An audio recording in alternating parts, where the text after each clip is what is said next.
Chapter 292.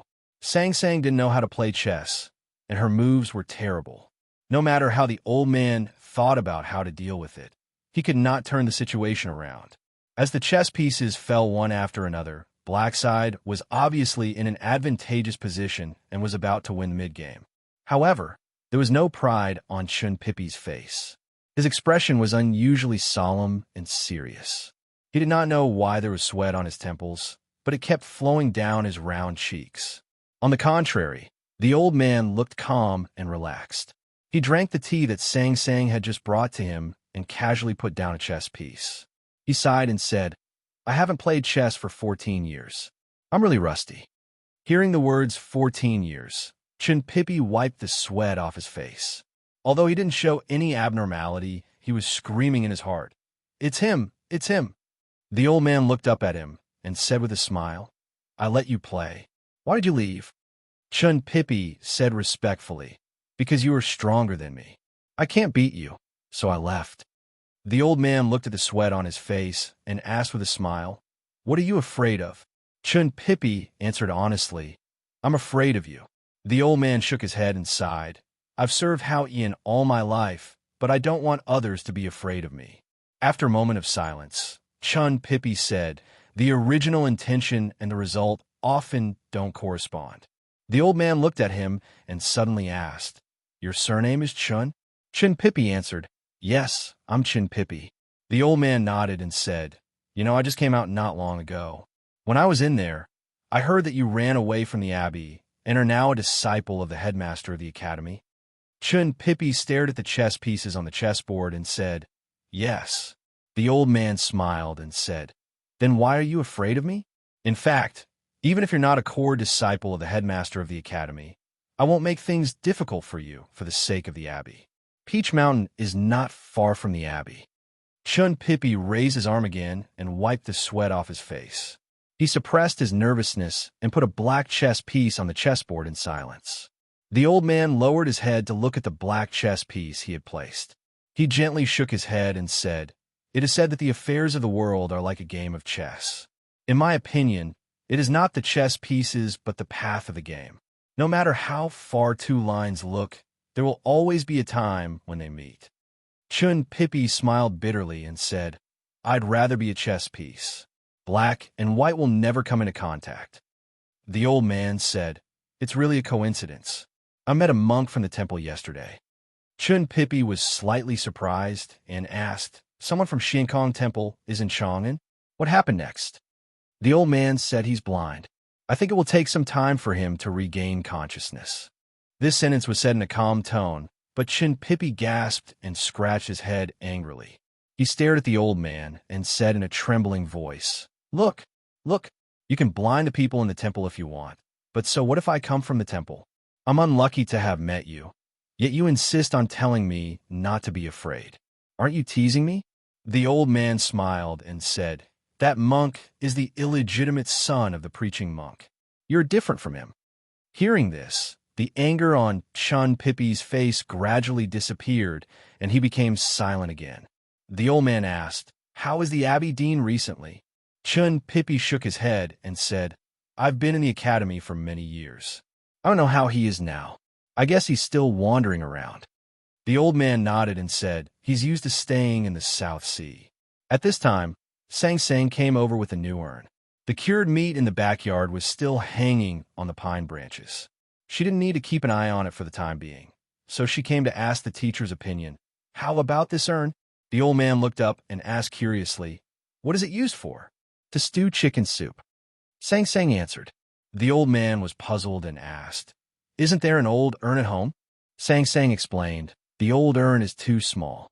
When a young master comes back, he'll worry that the stew won't be enough for the three of us." The old man knew how important the young master was in Sang Sang's heart. Listening to her words, he knew that this girl was anticipating that the young master would live with her after he returned. For some reason, he, who had experienced the vicissitudes of the world while sitting on the divine throne, felt a warmth in his chest and an indescribable feeling of happiness. Then he thought of something and looked at Chun Pippi across the chessboard. He slowly frowned and said, "Do you know my female disciple, or her young master? Hearing this, Chun Pippi was so shocked that he was tongue-tied and could not say a word. The greatest great divine priest of light in the West Hill Divine Palace for hundreds of years had actually accepted Ning Kei, a little handmaiden with a black face, as a disciple. Understanding what he was shocked about, the old man smiled and said, "It's all lucky chance. It's hard to explain." Chun Pippi carelessly wiped the sweat on his face with his hands and then wiped the sweat on his palms on his thighs. With these two actions, he resolved his chaotic emotions and said, "Her young master is my younger brother." Then it was the old man's turn to be shocked. He looked at Sang Sang and could not understand why the successor he had found was actually the handmaiden of the core disciple of the headmaster of Academy. How did fate arrange this drama? Chun Pippi stared at the chessboard and suddenly gritted his teeth and said, "I know that he knocked you off the divine throne and locked you up in the U prison. When I was a child, he once told me that you were the real great person on the Peach Mountain. So I don't understand. It's rare to meet me in this vast thousand world, but you are still unwilling to do anything." At this time, Sang Sang noticed the strangeness on both sides of the chessboard. Holding the new urn, she looked at the two in surprise. The old man was silent for a while and put a white chess piece on the chessboard. He calmly said, "The Abbey Dean is the Abbey Dean, and you are you. And you can't control the relationship between you and the Abbey Dean. So this matter has nothing to do with you." He raised his head and looked at Chun Pippi curiously. He asked, "In your opinion, I am a cruel and murderous person?" Chun Pippi smiled bitterly and said, "The great divine priest of light is pure and quiet. You're known as the person closest to Hao Ian in spirit. But everyone in the world knows that you are not an ordinary great divine priest of light. In the last 20 years, the hierarch of the Divine Hall and the great divine priest of judgment and the great divine priest of revelation have not killed as many people as you." The old man sighed softly and said, "This is about the two things that happened more than 10 years ago." Chun Pippi slowly raised his head and bravely looked at the old man's eyes that seemed to be able to see through all the light and darkness in the world. He said honestly and fearlessly, "The headmaster and eldest brother are not here. But since I know that you are in Chong, and I have to try to make you stay. Otherwise, I will not have the face to go back to the academy to see second brother." The old man shook his head and looked at him disapprovingly. He said, "Before I was imprisoned, the headmaster of the academy was never the most disgusting kind of moral peddler in the world. Why do you trap yourself like this?" Chun Pippi honestly said, "If I saw you but did not dare to say a word and watch you leave Chong, and second brother would definitely beat me to death when he knew about this." The old man sighed and said, "Mr. Second, you are not young anymore. Why do you still have such a temper?" Chun Pippi sincerely said, "Why don't you let me ask second brother to come and meet you?" The old man smiled and shook his head. He thought that this child's shamelessness was somewhat cute. After thinking for a moment, he turned back to look at Sang Sang and said with regret, "I have to leave." Sang Sang held the new urn and listened for a long time, but she did not understand anything. She only understood the last few paragraphs and realized that the teacher who taught her divine skills was the great divine priest of light from the West Hill Divine Palace. She also vaguely understood that the whole world seemed to be looking for the old man. The new urn did not fall from her arms and smash into pieces on the ground, but she held the edge of the urn tightly because she could not suppress the shock in her heart. The old man looked at her and suddenly said very seriously and solemnly, "The shadow of the dark night is no longer in Chang'an. Now the academy has met me, so I have to leave. Are you willing to go with me?" Sang Sang looked down at the mouth of the urn and smelled the fresh sand. She was silent. The old man was very kind to her. The old man was very lonely. He seemed to put the last weight of his life on her shoulders. The old man hoped that she could leave with him. She knew all these, but she had a reason not to leave. She looked up at the old man and said, "I want to wait at home for young master to come back." The old man had already expected to hear this answer. He smiled slightly, but there was some sadness in his smile. At this moment, a very angry scolding sounded outside the old brushpen shop. "Who knows when your young master will come back? But I am curious, Who dares to kidnap my disciple's handmaiden? Tatter, tatter, tatter. An old Taoist priest walked in, with his head up. His triangular eyes flashed with wretchedness and anger when he saw the person beside the chessboard, who was wearing an ordinary cotton-padded jacket and stooping like an ordinary old man. The wretchedness in his triangular eyes suddenly disappeared when he saw the person beside the chessboard, who was wearing an ordinary cotton-padded jacket and stooping like an ordinary old man. He turned into a flowing spring on the peak and was extremely calm. The moment before the storm, it was always extremely calm.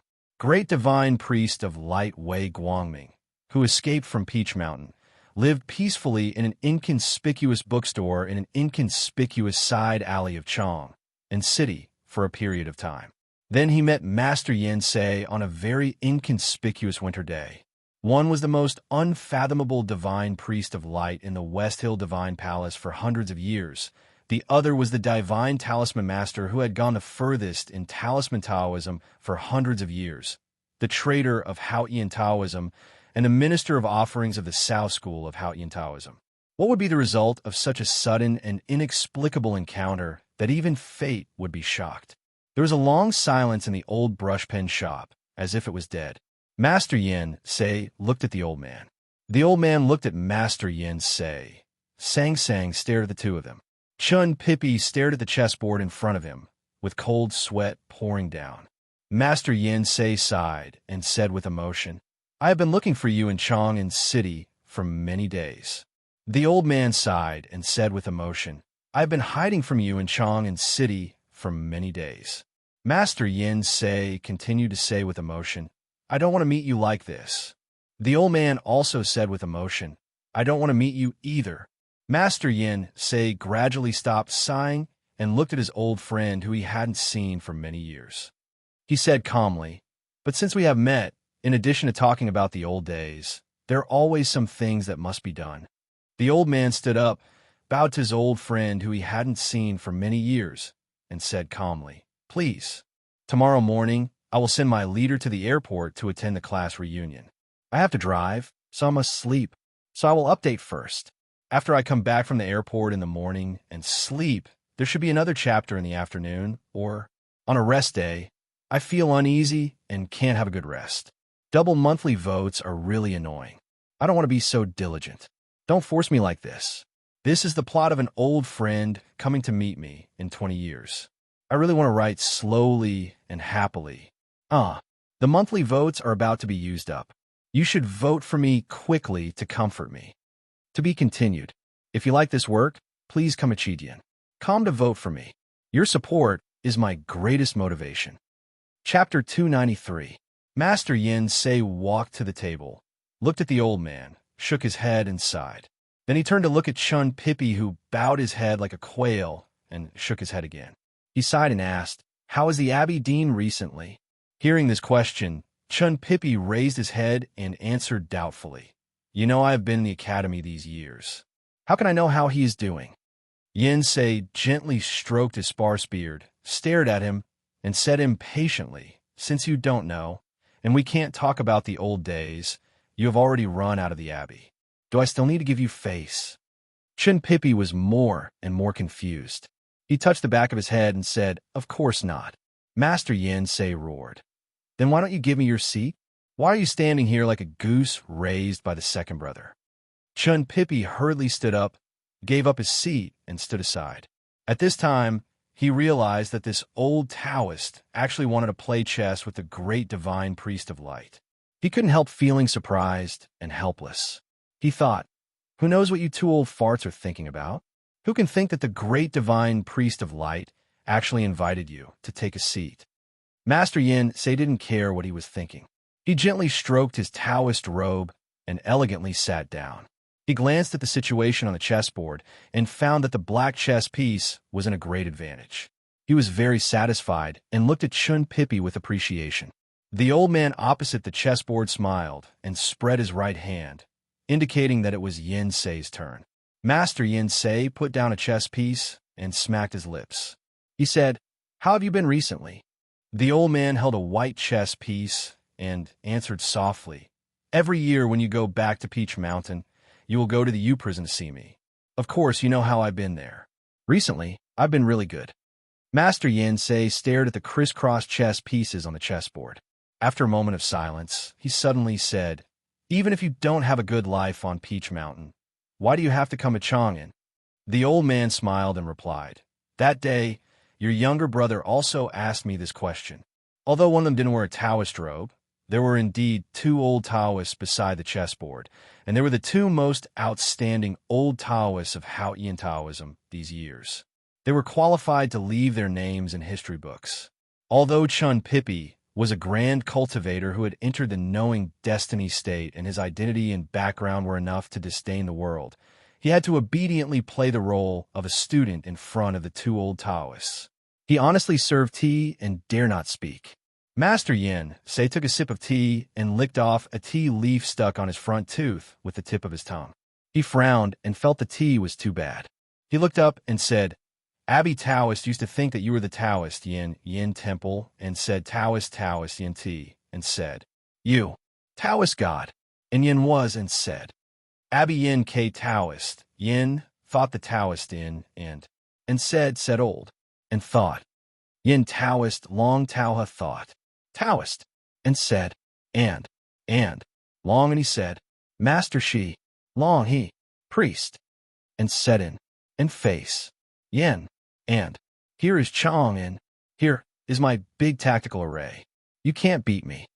The old man nodded. He knew clearly that Chong was the legendary God-stunning array. Yin Sei was the one who controlled the array. As long as he was in Chong, and he would be invincible. I still hold the same view. The old man looked at the chessboard and said with a smile, "I'm just an old Taoist who is struggling to survive. It's a big waste to use a big tactical array like Chang'an on me." "I think you think so." Master Yin Sei sighed and said, "It's good to say that we are struggling at death's door. We are all old and are about to return to the embrace of Haotian. It's always good to enjoy the joys and sorrows of the world for a while. If you didn't come this time, I could at least live for a year and a half. I believe you could also have more time." The old man looked at him and said calmly, "You know, my eyes can sometimes see some pictures before time, so I know it's hard for me to leave Chang'an this time."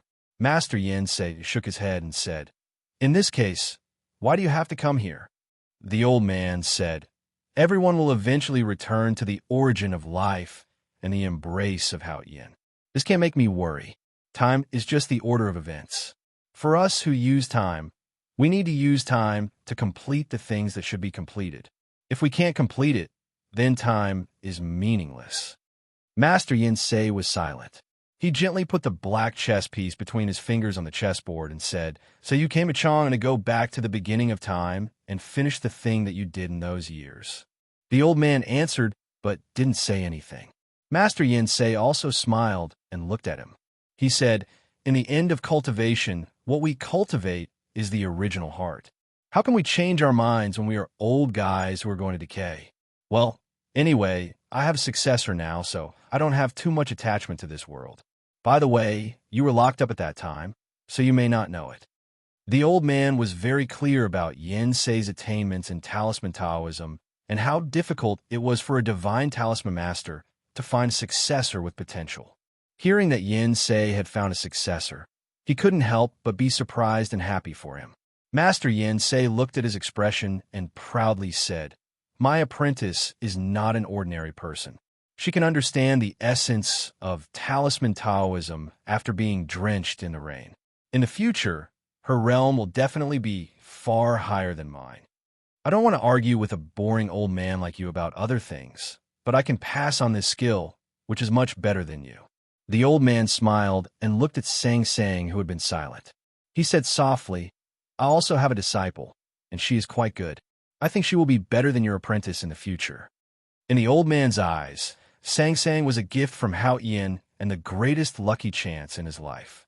Even if Yin Sei was lucky enough to find a successor of divine talisman master, he could not be compared with his beloved apprentice in any case. Master Yin Sei was slightly stunned. He was shocked that the divine priest of light had found his successor before he left. However, following the old man's eyes, he suddenly found that the so-called successor was actually Sang Sang. The expression on his face instantly became extremely strange. In the shock and astonishment, he began to have an extremely irrepressible feeling of absurdity. "Your apprentice is this black-faced little girl?" The old man looked at him strangely and then said seriously, "Yes, but Sang Sang is not black-faced." "Ha ha ha ha ha." Master Yin Sei pointed at Sang Sang with one hand and covered his belly, which was aching from laughing too much. He looked at the old man and said, "Do you know that the apprentice who makes you so proud and coquettish like this is my apprentice's maid?" The old man was stunned. He frowned and asked, "Isn't that person the core disciple of the headmaster of academy?" Master Yin Sei proudly said, "Taking advantage of the absence of the headmaster of academy, I also grabbed the title of teacher." The old man sighed with emotion and said, "I see. I didn't expect that young man to have such great luck. But even if Sang Sang is his maid, so what? In the future, Sang Sang will understand the divine skill that I teach her. Even if she doesn't go to the West Hill Divine Palace to inherit the throne, she will be the most outstanding figure in the younger generation of Haotian Taoism. How can your apprentice compare with her?" Master Yin Sei snorted and scornfully said, "Not to mention that my apprentice is the future nation master of Tang, and not to mention that she will have any good fortune under the guidance of the headmaster of academy. Just look at the relationship between them. Even if this girl becomes the divine priest of light in the future, she will still have to make the bed for my apprentice and even warm his bed when she meets him." The old man sighed and said, "Are you very proud?" Master Yin Sei spat and said fiercely, "At least I can surpass you in one aspect. Why shouldn't I be proud?" It seemed to be a warm conversation between old friends. But between the lines, there were countless wind, frost, rain, dew, divine light, and Taoist aura. The childlike stubborn dispute was actually just a play before life and death. At this time, Sang Sang took a broom and clean water from the backyard to clean the spit on the ground. She didn't understand what the two old men were talking about. She just felt that they seemed to be very fierce. She was a little worried that they would quarrel or even fight. Chun Pippi, who had been sitting quietly by the chessboard, heard these words clearly. Being between the aura of the two top figures in the world and feeling the Taoist connotation of the unreleased fighting desire, he was extremely nervous and scared. His fat body was forced to sweat several times, and his body was a little weak. He could no longer sit down.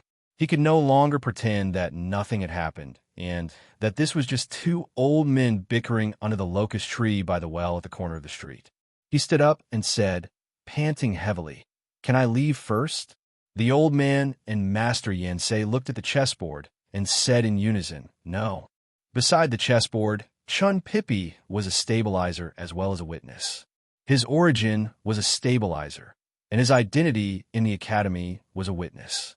If he left at this time, Master Yin Sei couldn't control the old man to leave, and then he would start in advance. Chun Pippi was startled by the two old Taoists speaking at the same time. His chubby body trembled and knocked over the chessboard on the table. Pa pa pa pa. The black and white chess pieces fell to the ground and rolled everywhere. Master Yin Sei looked at the empty chessboard and sighed. It seems that this game can only end here. After a moment of silence, the old man nodded. Sang Sang held the broom and stood aside nervously. Although she couldn't understand what the two old men were talking about, she vaguely felt that something bad would happen soon.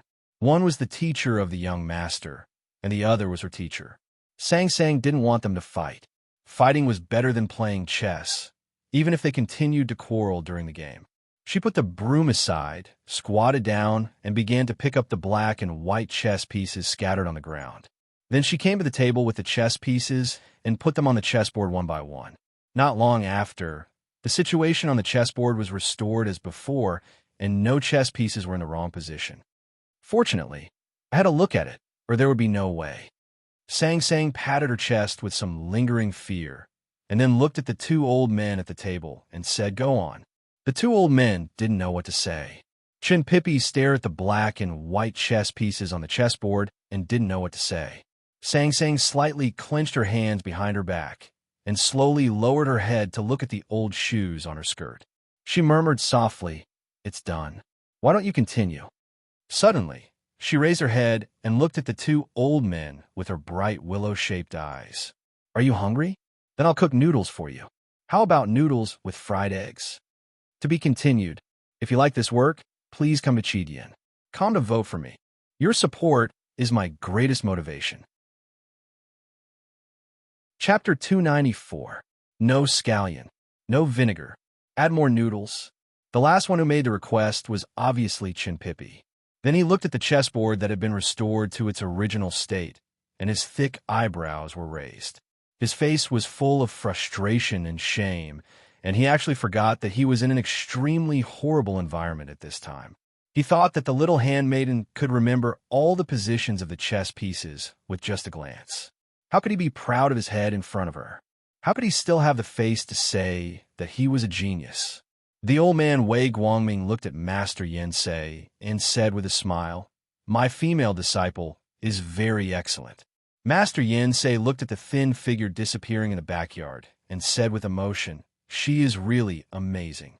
The excellent and amazing that the two old men said had little to do with Song Song's mind, which shocked Chinpipi.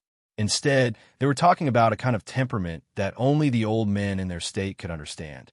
It was the kind of unique temperament that seemed stupid because of absolute transparency, but actually could accurately and clearly reflect the world. Master Yen Sei withdrew his gaze and looked at the old man and said, "We are all old. Even if we don't fight to death, we are close to death. After all, this is the last time we meet, so let's have a bowl of noodles." The fragrant noodles with fried eggs were served. One bowl without vinegar, one bowl without scallion, and one bowl with noodles over the edge of the bowl.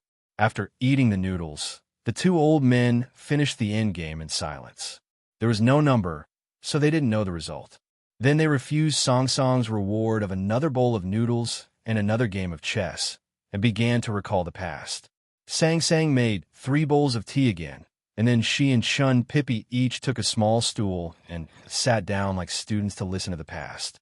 Yen Sei and Wei Guangming were the oldest generation in Haotian Taoism.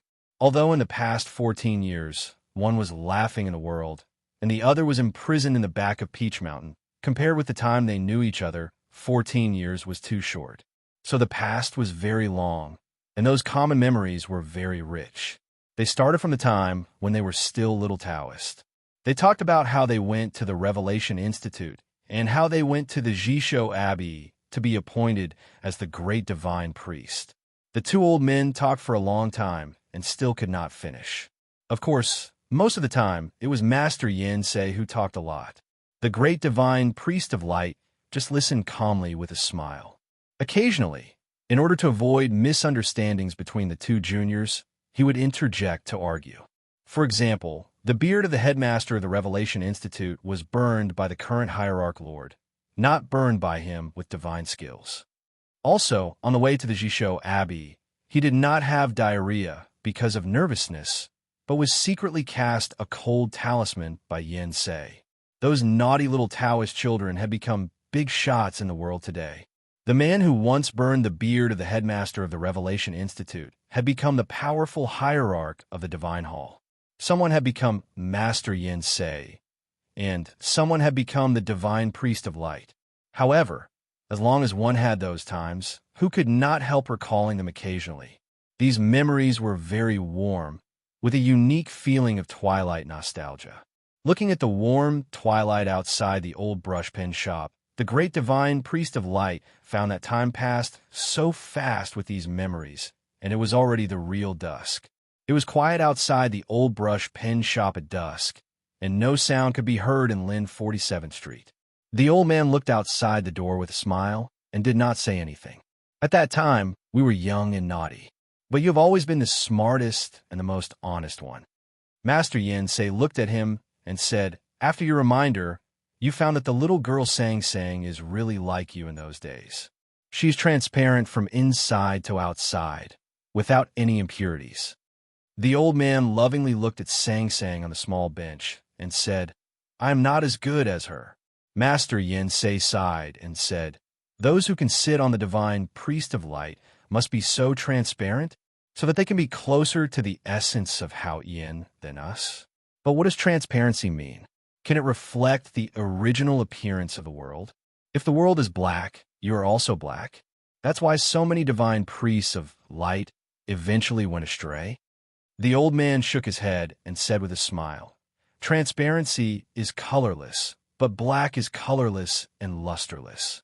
You and I are in the world of Hao Yin full of light.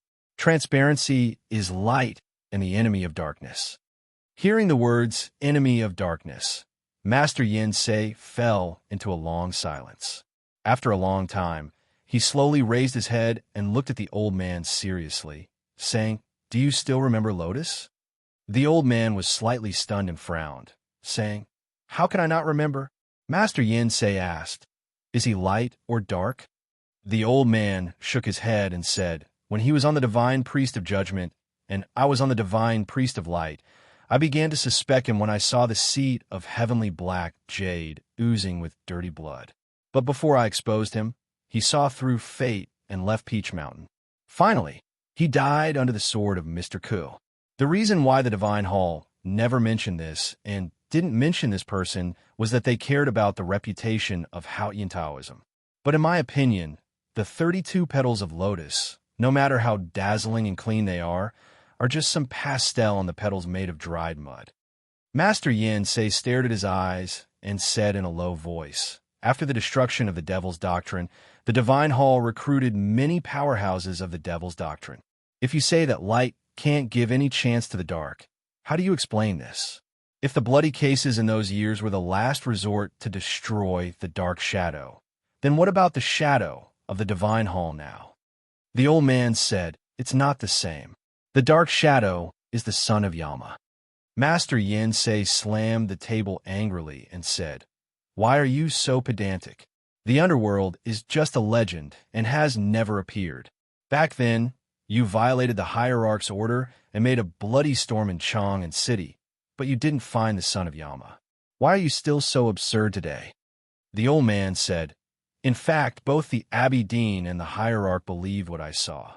Master Yin Sei stared at his eyes and said coldly, "But the result is that you are locked in the U prison." The old man calmly looked back at him and said, "I am the light of the world. Those who follow me will not walk in the dark, but must get the light of life. Those who doubt me will walk in the dark and can't be free." Seeing that he was so stubborn, Master Yin Sei waved his sleeves angrily and shouted, "Then tell me where the shadow of the night you saw was. Where is the son of Yama? Who do you want to kill in Chang'an?" The old man said softly, "I don't know either." Hearing this answer, Master Yin Sei was stunned, and a bitter smile appeared on his face. He looked at him and said in a trembling voice, "Even you don't know who the son of Yama is and whether he really exists.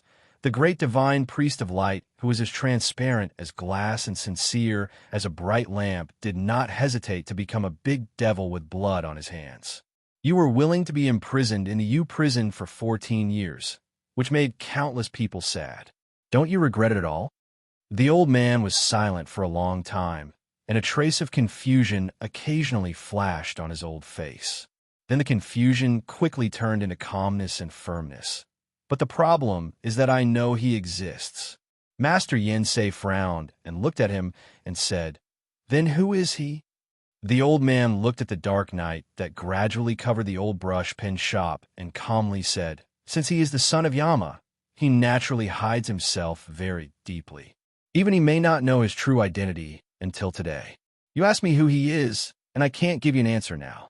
But since I could see him in Chang and that year, he must exist. Whether he escaped from the general's mansion or survived the corpses in the village of the Yin territory, he is him." Suddenly, the old man frowned and looked at Sang Sang and asked, "What's wrong?" Sang Sang's dark little face became a little pale at this time, and her two little hands tightly grasped the hem of her clothes, but her expression was still calm. After hearing the question, she whispered, "I don't know why I'm a little tired." The old man said with pity, "Then go to sleep quickly." Sang Sang turned to look at Master Yin Sei and pursed her lips without saying a word. Master Yin Sei sighed and said, "If my disciple knows that I let you not have a good rest, he will definitely not let me go. Go to sleep peacefully. We two old guys won't do anything while you are asleep." We will definitely wake you up. The old man looked at Chun Pippi and said, It's late, and the person you are waiting for is already here. Let's go. Chun Pippi wiped the sweat on his forehead that seemed to never stop today and very respectfully bowed to the two old men. Then he pushed the door and walked out of the old brush pen shop. The pine branches in the backyard were still smoking. Because Sang Sang forgot to take care of it for a while, the smoke became a little bigger. Probably because of this, Sang Sang's eyes were a little red because of the smoke. She quietly washed her face and feet, climbed into the cold bed on the north brick bed, and opened her eyes to look at the faint starlight outside the window. She thought that if Ning Ke saw the same starlight as her at this time, he might start to talk nonsense again. Because of frugality, the surface of the brick bed was a little warm. This year's Chong and city was colder than last year's, and she still didn't feel warm after lying down for a long time. She couldn't help but put her little hands to her lips and take 2 hot breaths. The starlight shone on her palms, which were full of blood marks caused by her fingernails. Sang Sang had a great fear in her heart when her teacher talked about the general's mansion and the villages in the Yin territory. If she hadn't forcibly calmed her mind with pain, perhaps her body could not help but tremble at that time. She didn't hear Ning Ke talk about the general's mansion, but she knew it, but she didn't ask.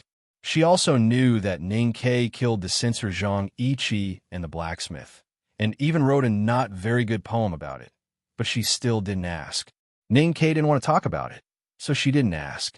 But as Ning Ke said, she was not stupid, just a little stupid, and when it was necessary to be smart, she was smarter than anyone else, so Sang Sang knew everything.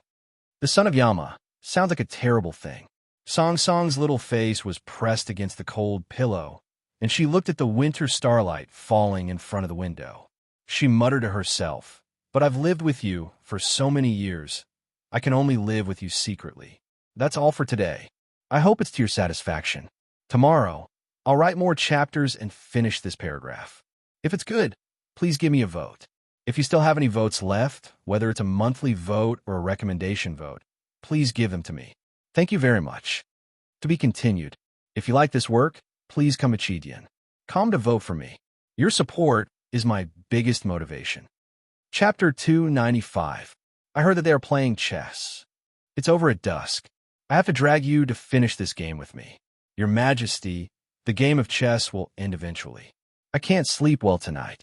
I have to find some ways to get through this tiredness. In the imperial study deep in the imperial city, Li Zhongyi, the emperor of the Tang Empire, looked at the chessboard in front of him and said angrily.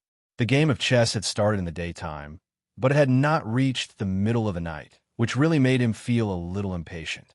Monk Huang Yang smiled bitterly and replied, Your Majesty, when you reach the realm of the divine priest of light and Master Yensei, you can be regarded as people outside the world. No matter how vigilant we are in the world, it really has little to do with them. The atmosphere in Chong and tonight was tense and depressing. Except for the shop on Lin 47th Street, the Imperial Palace was naturally the most heavily guarded place. According to the rules, since the nation master Li Qingshan was not here, Monk Huang Yang, as the younger brother of the emperor, would not leave His Majesty's side.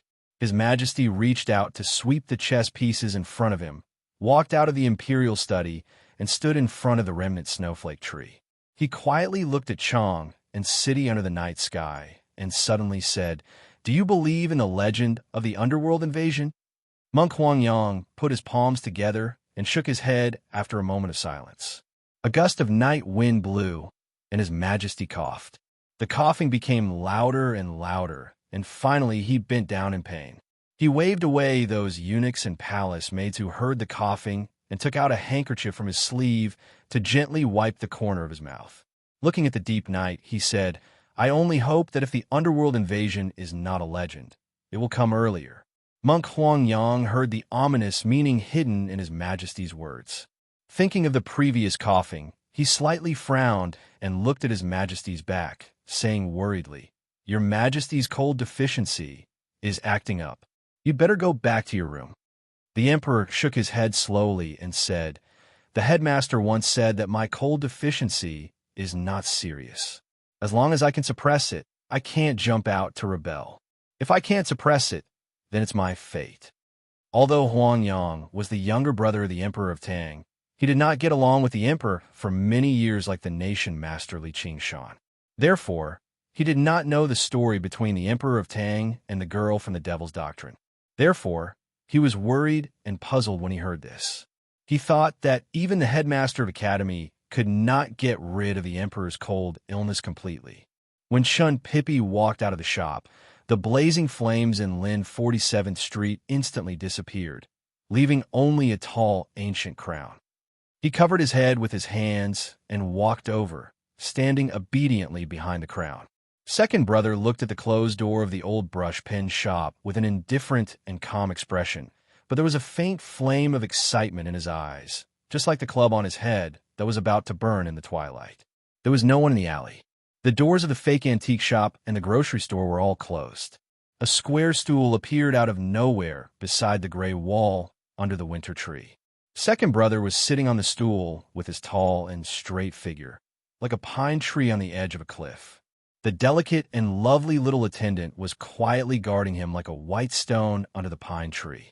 Looking at the closed door, second brother suddenly asked, "They haven't started fighting yet?" Chun Pippi lowered his head and replied respectfully, "They have been talking about the old days." Second brother's serious face showed a displeased expression. He said, "They're all old people after all. They always do things in a sloppy way. Since they all insist that they are right, in the end, they still have to use their fists to reason things out. Why do they need to talk about the old days for such a long time? They are so clingy that they don't deserve to be called gentlemen." Chun Pippi wiped the cold sweat on his forehead and dared not to say anything. Second brother's absolutely straight eyebrows suddenly frowned. He gently lifted the front lapel of his gown and then held the ancient crown that did not move a bit. He said, "They still don't want to fight. Do they want me to wait for a whole night?" Seeing second brother's movement, Chun Pippi knew that second brother was a little impatient to waste time on these meaningless waiting and was ready to enter the old brush pen shop. Suddenly, he was shocked and his back was soaked with sweat again. At this time, in the old brush pen shop, such horrible figures as the great divine priest of light and Master Yin Sei were confronting each other. If second brother joined in, who knew how big the storm would be? How many broken tiles would be left in this street? Thinking of this, he could no longer care about the respect he had for second brother and the fact that second brother hated to be messed up by others. He reached out and grasped second brother's wide sleeves tightly. With a trembling voice, he sincerely begged, "Senior brother, please don't go in again." Second brother looked at the wrinkled sleeves and asked expressionlessly, "If they can enter, why can't I?" According to Chun Pippi's real thoughts, wind, rain, light, and color could enter, but the reason why second brother couldn't enter the old brush pen shop was very simple. No matter how many people the two old men in the shop had killed, at least they were calm now. No matter what decision they made, they would think twice in Chong and could still maintain a state of peace for the time being. But according to second brother's temperament, even the direction of his clothes should be classified into the truth, and he insisted on fighting without arguing. Once he entered the old brush pen shop, there would be an earth-shattering fight. What's more, do you think I didn't see the flame of excitement in your eyes when you pretended to be serious and solemn? Do you think I didn't know that you had been suppressed by the headmaster of the academy and eldest brother for too many years, and you couldn't leave Chong and wander around the world these 2 years because you had to preside over the academy? That's why you were full of fighting desire. Today, you finally met the divine priest of light who could be called an opponent. How would you let go? It didn't matter what he thought. What mattered was that Chun Pippi knew that if he tried to persuade second brother like this, he would definitely be beaten violently, and second brother would still walk into the old brush pen shop. So he tried to persuade second brother earnestly, "It's not wrong to be slow. Eldest brother is also very slow, but we still have to wait." Second brother said unhappily, "How can senior brother be the same as others?" Seeing that bringing up eldest brother didn't work, Chun Pippi made up his mind and grabbed second brother's sleeves and whispered a few words. Note, second brother frowned slightly and waved his hand to signal the cute little attendant who had been silently waiting by the side to return to the academy. He adjusted his ancient crown and tidied his clothes. Then he closed his eyes and waited quietly on the stool under the tree. From dusk to midnight, many people came to the Lin 47th Street. The Huaihua general, who looked solemn and iron-blooded, represented the imperial military. The imperial censor, who looked unyielding, represented the civil officials of the imperial court. So did the pale and haggard nation master Li Qingshan. The representatives of all forces of the Tang Empire gathered here for only one purpose. They were here for the stooped old man in the old brush pen shop, for the bloody storm that the old man had set off in Chang and the Yin territory, and for the case of Xianwei General's rebellion that had been buried deep in the yellow papers. For more than a decade, the Tang Empire had never looked into that case because it involved too much and had too wide an impact. It was related to the prince and General Xiaohou, and even more related to the West Hill Divine Palace and a more mysterious source. However, the Divine Priest of Light, who had plotted this back then, had betrayed the Divine Hall and come to Chang and in person. How could the emperor and ministers of the Tang Empire allow him to leave safely again? The Chang and local government and the Fish Dragon Gang were not qualified to attend such a grand occasion. These bigwigs and their subordinates sat expressionlessly under the big umbrellas at the entrance and end of the alley. Because they did not know the situation in the old brushpen shop, no one walked over. Some people had already noticed a weirdo with a tall hat sitting under the gray wall opposite the old brushpen shop, and an extremely fat young man standing beside him. But after knowing their identities, no one dared to express any doubts. Time passed slowly, and the night was full of stars. Li Qingshan walked slowly from the entrance of the alley, walked to the two, and saluted with hands folded in front. He did not say anything, and just silently looked at the closed door of the old brushpen shop like the two. Sang Sang did not know that there were so many unworldly powerhouses and secular bigwigs keeping watch for her outside the old brushpen shop. She just closed her eyes to sleep, thinking that she would not be so sad after falling asleep. She also thought that if the young master knew that the culprit who murdered his family was in the shop in front of him, he would be very sad. Sang Sang thought like this in her half-asleep state, and then she had a dream. She dreamed of her biological parents. Sang Sang did not know who her parents were, and she was very curious or missed this feeling. After all, Ning Ke was only 4 years older than her, and it was difficult for him to completely replace the existence that everyone needed, until she met an old man in Chang, and whose cotton-padded jacket was stained with hot and sour noodle slice soup. She felt very close to the old man, and it was a kind of natural closeness. From the old man's eyes, she saw unreasonable and completely unconditional love, just like Ning Quebec. So she thought that she met the existence like her parents, and she began to call him teacher. Sang Sang woke up with a start, and her cheeks were slightly wet. It was silent all night, like a bean oil lamp gradually going out, and the morning light gradually brightened outside the door. No one from the Divine Hall came. You know the style of the Empire. Master Yin Sei sighed and said, "In Chang'an, we can't use the black cavalry to kill you. If people like us take action, it will only lead to misery and suffering. But the imperial court will not let you go, so now it is a deadlock." The old man was silent. He was very clear that since he was discovered by the Tang Empire today, they would certainly not allow him to escape again. Although he was the divine priest of light in the divine state, when a powerful empire came out with all its strength, he would still be in a desperate situation without the protection of Chang and its residents. I heard you said that you also gambled when you were in the shabby temple in the kingdom of Song. Master Yin Sei looked at him and said calmly, "Let's make another bet. It's a bet of life and death. If you win, you can continue to look for the shadow of nightfall. If you lose, you have to leave your life in Chang'an. It can be regarded as an end to the old thing and comfort the thousands of innocent souls who died because of you." The old man was still silent. Master Yin Sei looked at his eyes and suddenly said, "For the sake of your female disciple, gamble with me." The old man thoughtfully stood up and said, "That makes sense. I admire you. It's worth it." There were 3 words in this sentence. Yensei did not hesitate to give up the god-stunning array of Chong, and as the background in order to seek a chance to fight. As the controller of the array, as long as Yensei was in Chong, and he would naturally be in an invincible position. No matter how strong the opponent was, he could at least ensure his own safety.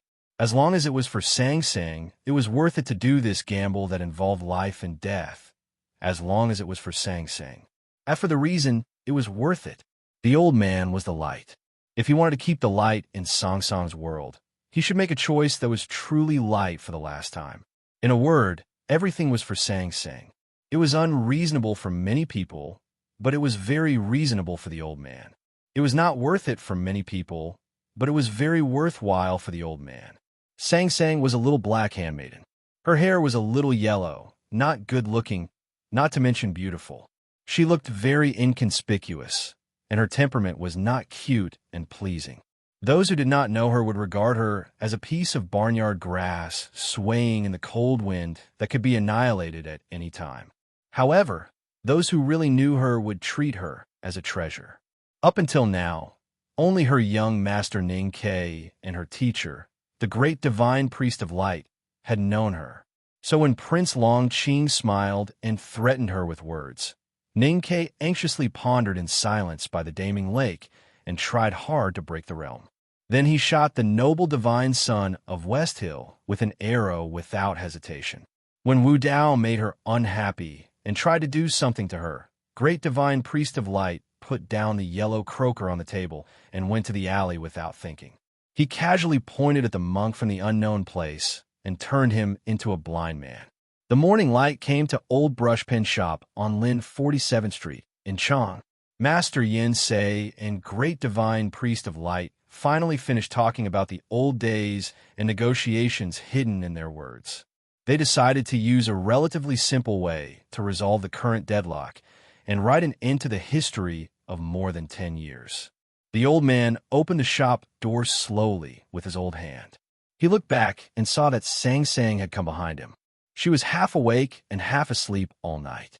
When there was a slight movement in the front shop, she woke up and rushed over. The old man looked at her quietly and suddenly said, "Do you want to have a look?" Sang Sang nodded hard. The old man glanced at Master Yen Sei. Master Yen Sei smiled and said, "She is indeed the best witness." The old man looked at Sang Sang's little face, paused for a moment, and said with a smile, "Take the new urn. It has not been stewed with chicken soup, so there is no grease. It should be suitable to store ashes later."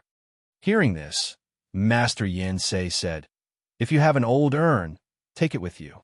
Speaking of which, you have earned a lot of money for my chicken soup calligraphy, but I haven't tasted your chicken soup yet."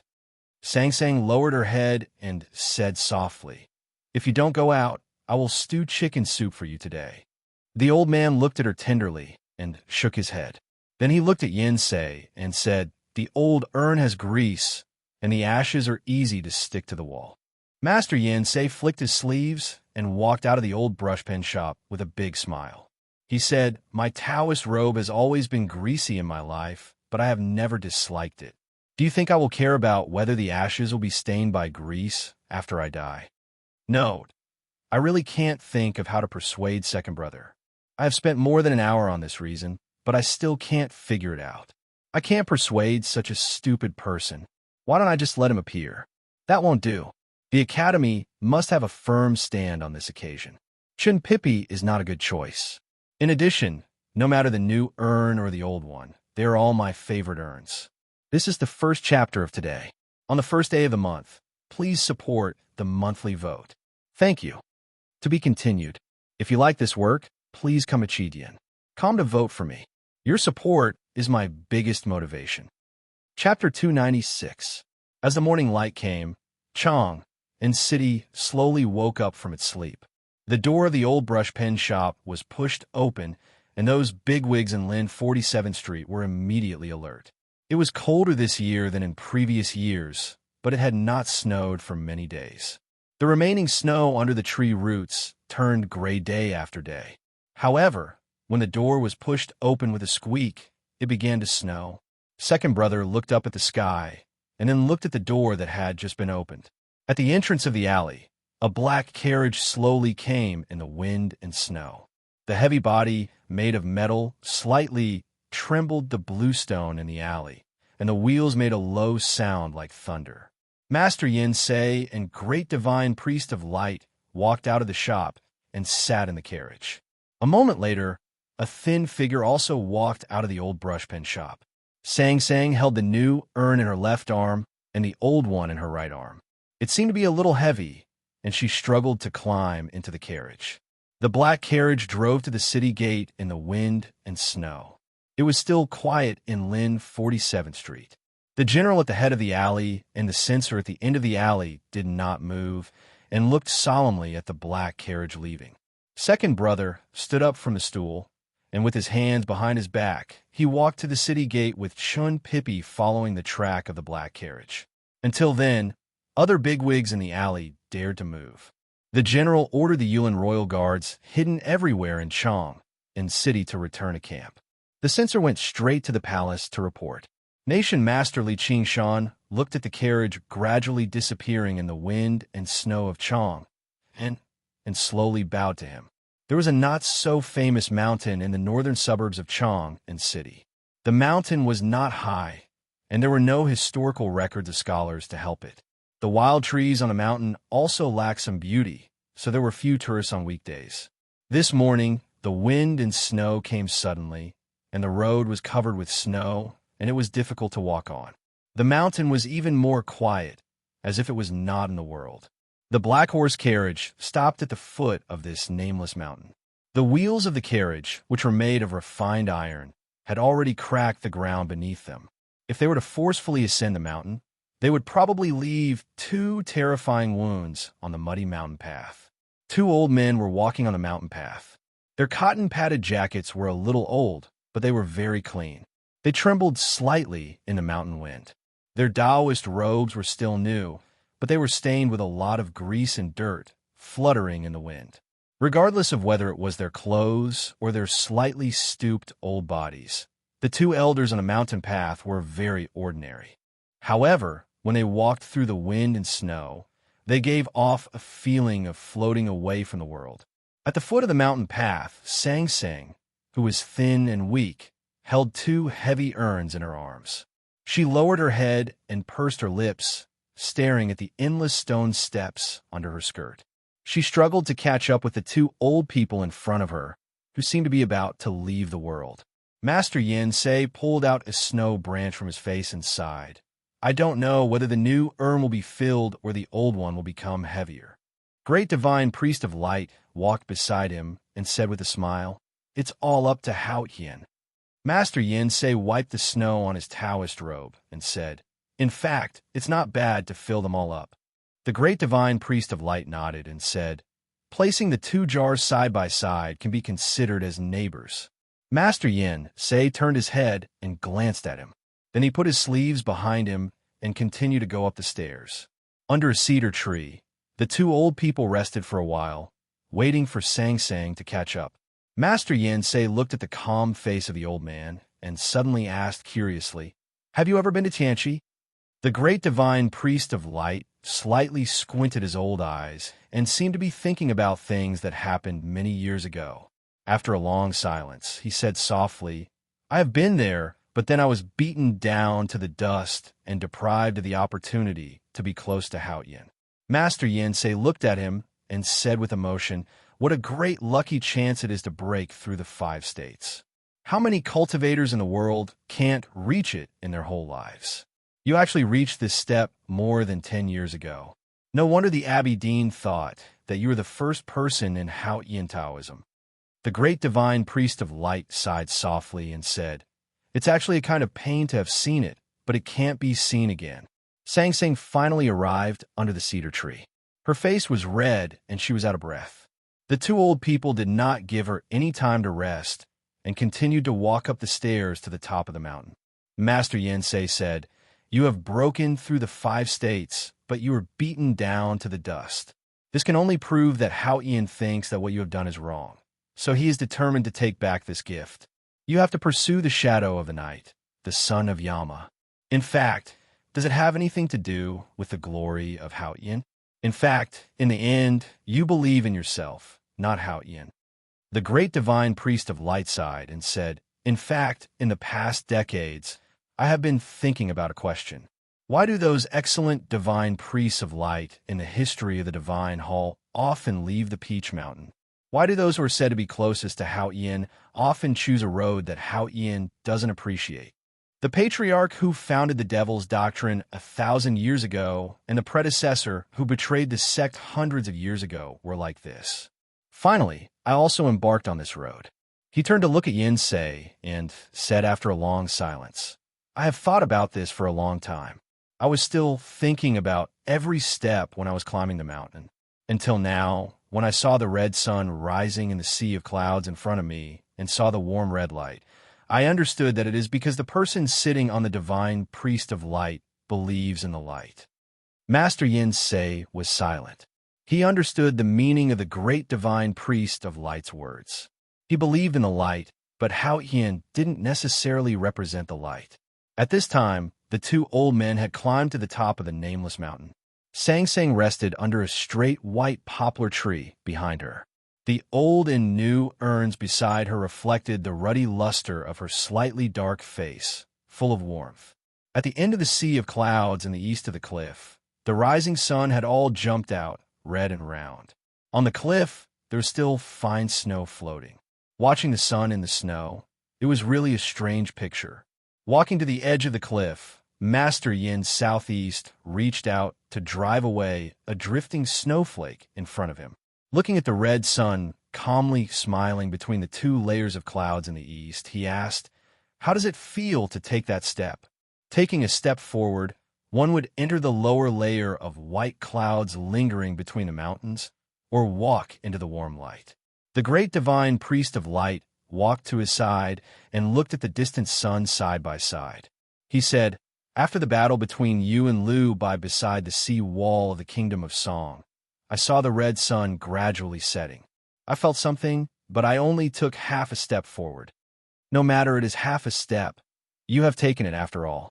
I envy you very much. Master Yin Sei sighed and said, no wonder Lu Bai looked at you so strangely that day. After all, I am still a guy who is slow to understand.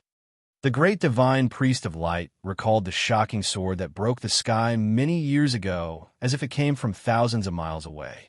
Thinking of the earth-shaking talisman of the old Taoist priest beside him at that time, he could not help but smile slightly and said, in principle, Lu Bai should have taken half a step forward.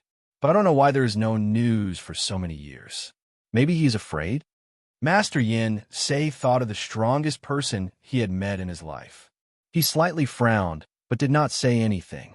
The great divine priest of light looked at him and said with a faint smile, many people think that you have broken the possibility of breaking the 5 states because you entered the Tao with pure yang. But I think there is always a new life in the end. Lu Bai is the strongest person in the world, but you can face him head-on and not be defeated. If he can cross it, there is no reason why you can't cross it. So what about you? The mountain wind came with snow, blowing the loose Taoist robe. Master Yin Sei looked at the blue sky and the red sun between the clouds and said calmly, last year, when I became Ning Kei's disciple, all my obsessions turned into peace and my mind suddenly became open. At that time, I knew vaguely to take that step, but I don't know why I am not willing to take it. He looked at the great divine priest of light and said, as you said about Lu Bai, because of fear. The great divine priest of light frowned in the morning light. After a moment of silence, he asked, why are you afraid? When talisman Taoism goes to the end, it is the truth of heaven and earth, the most essential law. I have been cultivating talisman all my life, which is gradually going to the original. However, the extreme is the area that Hao Yin is qualified to touch. Master Yin Sei said expressionlessly, when cultivating talisman Taoism, it is inevitable to touch the forbidden area. It is about self-revelation, not Tianqi. So what will happen when you break the 5 states? This is fear. The morning sun was calmly watching the cliff from the distant end of the sea of clouds. The light was so red and warm, illuminating the stones, snow trees, and urns on the edge of the cliff. That was the benevolent and generous Hao Yin giving rules and life to the human world. The great divine priest of light said, "Although I seem to have betrayed Hao Yin, I am cultivating divine skills after all. The glory of Hao Yin will give me eyes to see through everything in the world and endless power. I have the advantage in the daytime." Master Yin shook his head and said, "Chang'an is my home. I have walked all the streets in the city and traveled all the great rivers and mountains outside the city. This mountain is my talisman, so you don't have much advantage." The great divine priest of light smiled and said, "In any case, it is better not to disturb the people's dreams." Master Yin said, "Since I advise you to leave Chang'an, this is the reason." As soon as he finished speaking, his wide sleeves waved gently. With a flash of clear light, the oil stains and the unpleasant smell in the sleeves were suddenly purified. A strong and inexplicable talisman intent slowly seeped out from the cracks in the mountain rocks. "I haven't seen a mountain fu for many years," the great divine priest of light said with emotion. He stretched out his right hand and gently waved it in the wind and snow. The morning light from the east instantly turned his skinny right hand into a pure white jade. Countless weak specks of light scattered from his fingers and flew into the air like fireflies. When the strong talisman intent seeping out from the mountain rocks touched these holy light spots, there was no terrible result. Instead, they nestled together intimately and slowly drifted down from the top of the mountain to the bottom of the cliff, gradually forming an invisible barrier. The seven-colored flowing light flowed on the barrier, like a beautiful rainbow in the snow. The two old men looked at the rainbow cover in front of them that covered the whole mountain, feeling the harmony and strength in it. They were very satisfied and nodded, and then looked at the silent little girl behind them at the same time. The next chapter is about 5 o'clock. To be continued. If you like this work, please come to Chidian. Come to vote for me. Your support is my greatest motivation. Chapter 297. In an abandoned pavilion a few miles away, second senior brother looked indifferently in the direction of the mountain. Just a moment ago, the mountain suddenly disappeared. Whether it was seen with the naked eye or perceived, it no longer existed. Standing behind second senior brother, Chun Pippi scratched his head anxiously as his heart itched. Great divine priest of light and Master Yensei were two super powerhouses at the peak of the knowing destiny state and even half a step beyond the 5 states. It was not easy to see. In the past decades, except for the storms that youngest uncle once cut with his sword, there were only a few. How could he not be curious? There was nothing but wind and snow over there. But second brother still looked at that place with an indifferent expression, as if he could see everything clearly. His eyes did not emit crystal light, but were filled with a very serious and righteous aura. Wherever his eyes passed, all the wind, snow, and leaves avoided him in fear. Chun Pippi knew that second brother could see the movement on the mountain, so he nervously rubbed his hands and asked, "Senior brother, what's the situation now? Do they fight? Sangsing should be fine, right? Otherwise, I can't explain to youngest brother." Second brother slightly frowned and impatiently said, "Shut up and watch." Chun Pippi immediately shut up and thought bitterly, "How can I watch if I can't see it?" Master Yensei took out something from his arms and solemnly handed it to Sang Sang, and then said a few words. Great divine priest of light looked at Sang Sang tenderly, gently put an ID token in her hand, and then touched her head. At this time, what was said were all last words, and what was told were all things after. But no one knew who said the last words, and who would really leave a lot of things for Sang Sang to deal with. Master Yensei walked to the edge of the cliff and closed his eyes to meditate. Great divine priest of light walked to the other side of the cliff and calmly looked at the morning sun in the snow. Master Yensei opened his eyes. Great divine priest of light withdrew his eyes. Master Yensei looked at the calm face of his old friend and suddenly laughed. He stretched out his right hand and gently waved his sleeve. Intentionally or unintentionally, a big talisman was formed. The talisman was so powerful that it could not be described. being called by the talisman. Thousands of rocks floated from the ground and densely covered the air, like countless huge, solidified raindrops. His slender fingers, which seemed to have the plump and tender feeling of a girl from the House of Red Sleeves, slightly trembled, and the mountain talisman moved. The mountain rocks that seemed to have solidified all over the mountain whistled down, and it was like a vast rainstorm on a summer night that struck the mountain with a bang. Instantly, it caused countless holes to appear on the hard mountain cliffs, and gravel that covered the sky and blotted out the sun sprayed out. Great divine priest of light calmly stood in the rain of rocks, raising his right hand over his head. His cotton-padded jacket, which seemed to be still with the smell of hot and sour noodle soup and chicken soup. A wisp of divine radiance burned on the tip of the index finger that was pure white like jade. The divine radiance didn't emit any power, yet it was pure and holy. No matter how it swayed in the rain of rocks that covered the sky, it didn't extinguish in the end. As long as the divine light in the sky was not extinguished, the stone rain falling from the sky could not touch the old cotton-padded jacket worn by the old man. The terrifying rain of rocks was still falling, and the splashing gravel was once again absorbed into the rain of rocks. It seemed as if it would never stop, and the snowflakes that were drifting down had already fled to some unknown place in fear. The stone rain in front of him suddenly slanted, unable to avoid it. The Hao-Ian's divine flame around the tip of his index finger suddenly brightened up, illuminating the cliff that was suppressed by the rain of stones and snow. The flowers, grass, and trees all showed their true appearance. The morning sun had already moved behind the clouds. The index finger pointed at the sky on the cliff gave birth to a rising sun. Light was merciful and cold, gentle and powerful. It illuminated the world. It was everywhere. Those who follow it shall walk in the light, and those who forsake it shall walk in the darkness, and shall be destroyed. The rocks between the cliffs, the grass between the rocks, the rustling flowers, the trees, and the people under the trees were all looked down upon by the light, and were afraid. The rain of stones stopped raining down. Snowflakes fell from the sky again and landed on the invisible rainbow barrier outside the mountain, turning into 7 colors. Master Yin-Se slowly opened his eyes and felt the purest light in the world. He looked at the snowflakes and the colorful dawn outside the cliff expressionlessly and gently flicked his sleeves.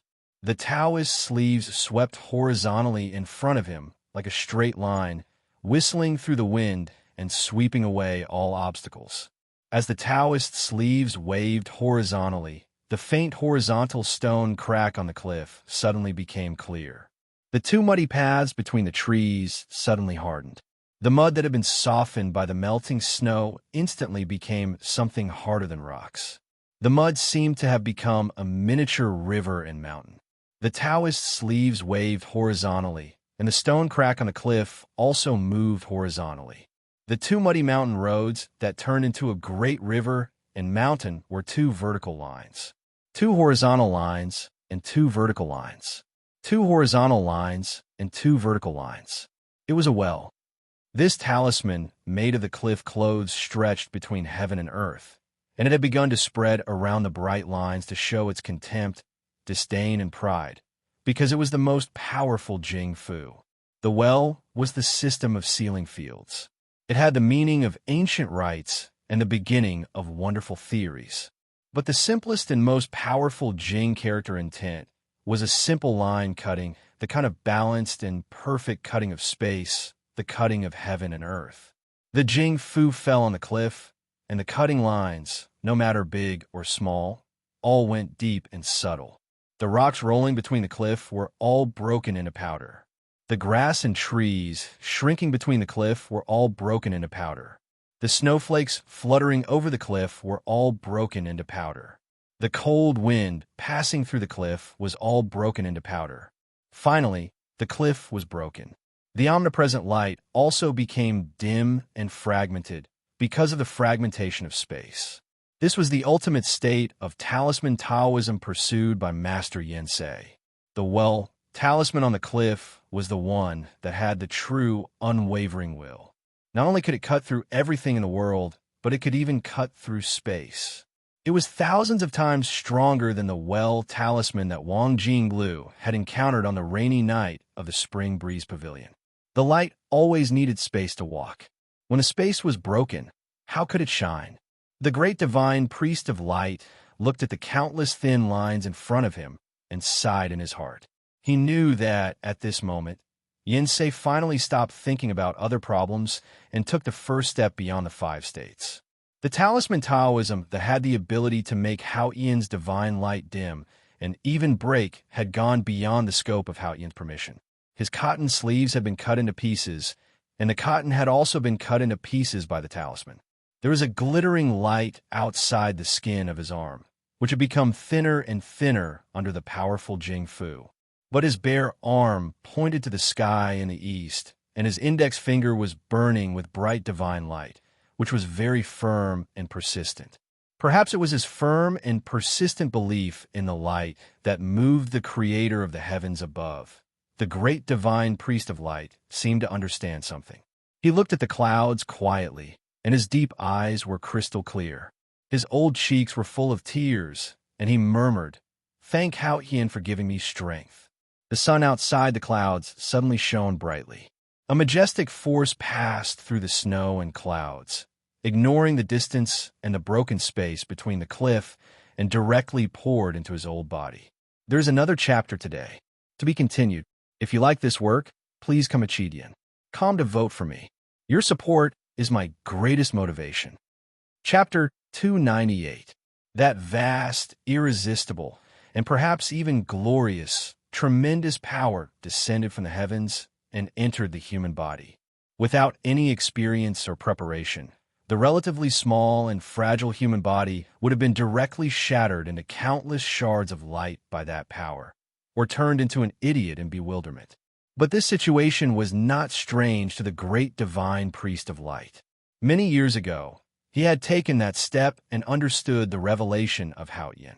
He understood that as long as he opened his heart and body in all aspects, he could get the most precious gift that Hao Yian gave to human beings so that he could use this power that should not appear in the human world.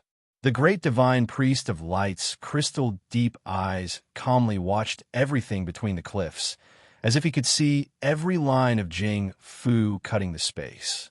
The divine light around his index finger had become a mass of solid white light. The beautiful and wholly milky white light exuded an unimaginably horrible aura. Countless rays of pure white light spread out from his fingers. Some hung down like umbrellas, protecting his body, but even more pierced out like sunlight, piercing into the space that had been cut into countless pieces. After the light pierced into the space fragments, the fragments suddenly became bright.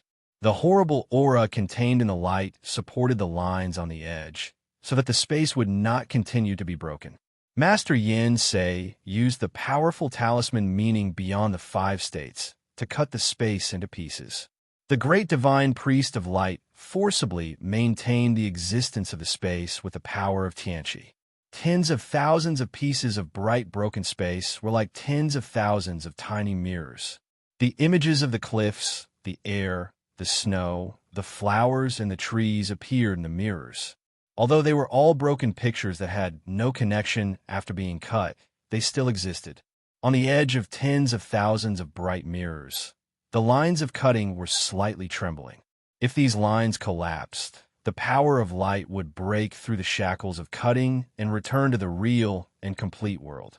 If these lines continued to cut into the fine parts, then the space would continue to be broken. No matter what kind of aura of light it was filled with, it could only gradually dim in the end. The talisman meaning borrowed from the aura of heaven and earth, or the power of light borrowed from Hao Yian, which was more powerful. Talisman Taoism was the truth that human beings understood from heaven and earth and mastered the deepest law of the world. Light was the reward or punishment that Hao Yian gave to the world. Who would win? Everything on the cliff, including the cliff itself, had been cut apart. Supported by Hao Yian's indifferent aura of light, it did not turn into green smoke. Only a tree was not shattered and sealed in the bright mirror. It was a tall, white poplar tree, and a little girl was squatting under it. The little girl held an old urn in her left hand and a new one in her right. She trembled slightly in the light and talisman between the cliffs, like a grass shivering in the cold wind. A piece of snow that escaped from nowhere landed on her shoulder. She picked up the piece of snow and felt it slowly melt between her fingers. Looking at the scene, her willowy eyes grew brighter and brighter, but her pupils grew darker. Her black pupils seemed to be able to see the essence of light. The battle between a divine talisman master beyond the 5 states and a great light in the Tianqi state had no specific form or picture in the real world. However, both the old man and Master Yensei used their consciousness to seal the white poplar and the little girl under it out of the space, so she was a real bystander.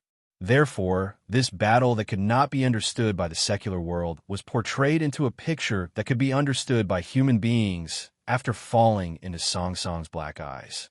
Those pictures were extremely beautiful and also extremely frightening. The majestic aura, the sacred light, the fearless heaven and earth, and the talisman meaning. They cut and hurt each other, snuggled and struggled. The space compressed the light, and the light broke through the space, and finally compressed and condensed into the stars in the dark night sky, into the silent flowing fire in the wilderness, and into the spring reflected on the dewdrops.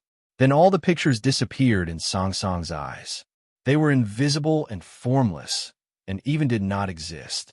There was absolute darkness and silence, darker than the darkest night, darker than the darkest clouds, just like the pupils of Yama. If it were any other ordinary girl, she would have fainted from the shock, but Sang Sang didn't. She didn't know what had happened. She couldn't understand what had happened on the cliff, but she still tried her best to open her eyes wide. She watched and waited quietly. She wanted to see everything that she could see and remember everything that she could remember, because she knew that Ning Ke would want to know what had happened today and the future. In the absolute darkness, a tiny light spot suddenly appeared, and then the light spot suddenly erupted into countless beams of light particles, breaking through the whole space in an instant, like the birth of a new world. It was also like countless beautiful fireworks blooming in the night sky. Looking at those beautiful fireworks, Sang Sang rubbed her eyes confusedly. When she opened her eyes again, she found that everything that had happened had disappeared, and the cliffs came back to her. The rainbow inhibition that covered the nameless mountain disappeared without a trace. Snowflakes fell again. On the edge of the cliff stood 2 old men looking up at the sky.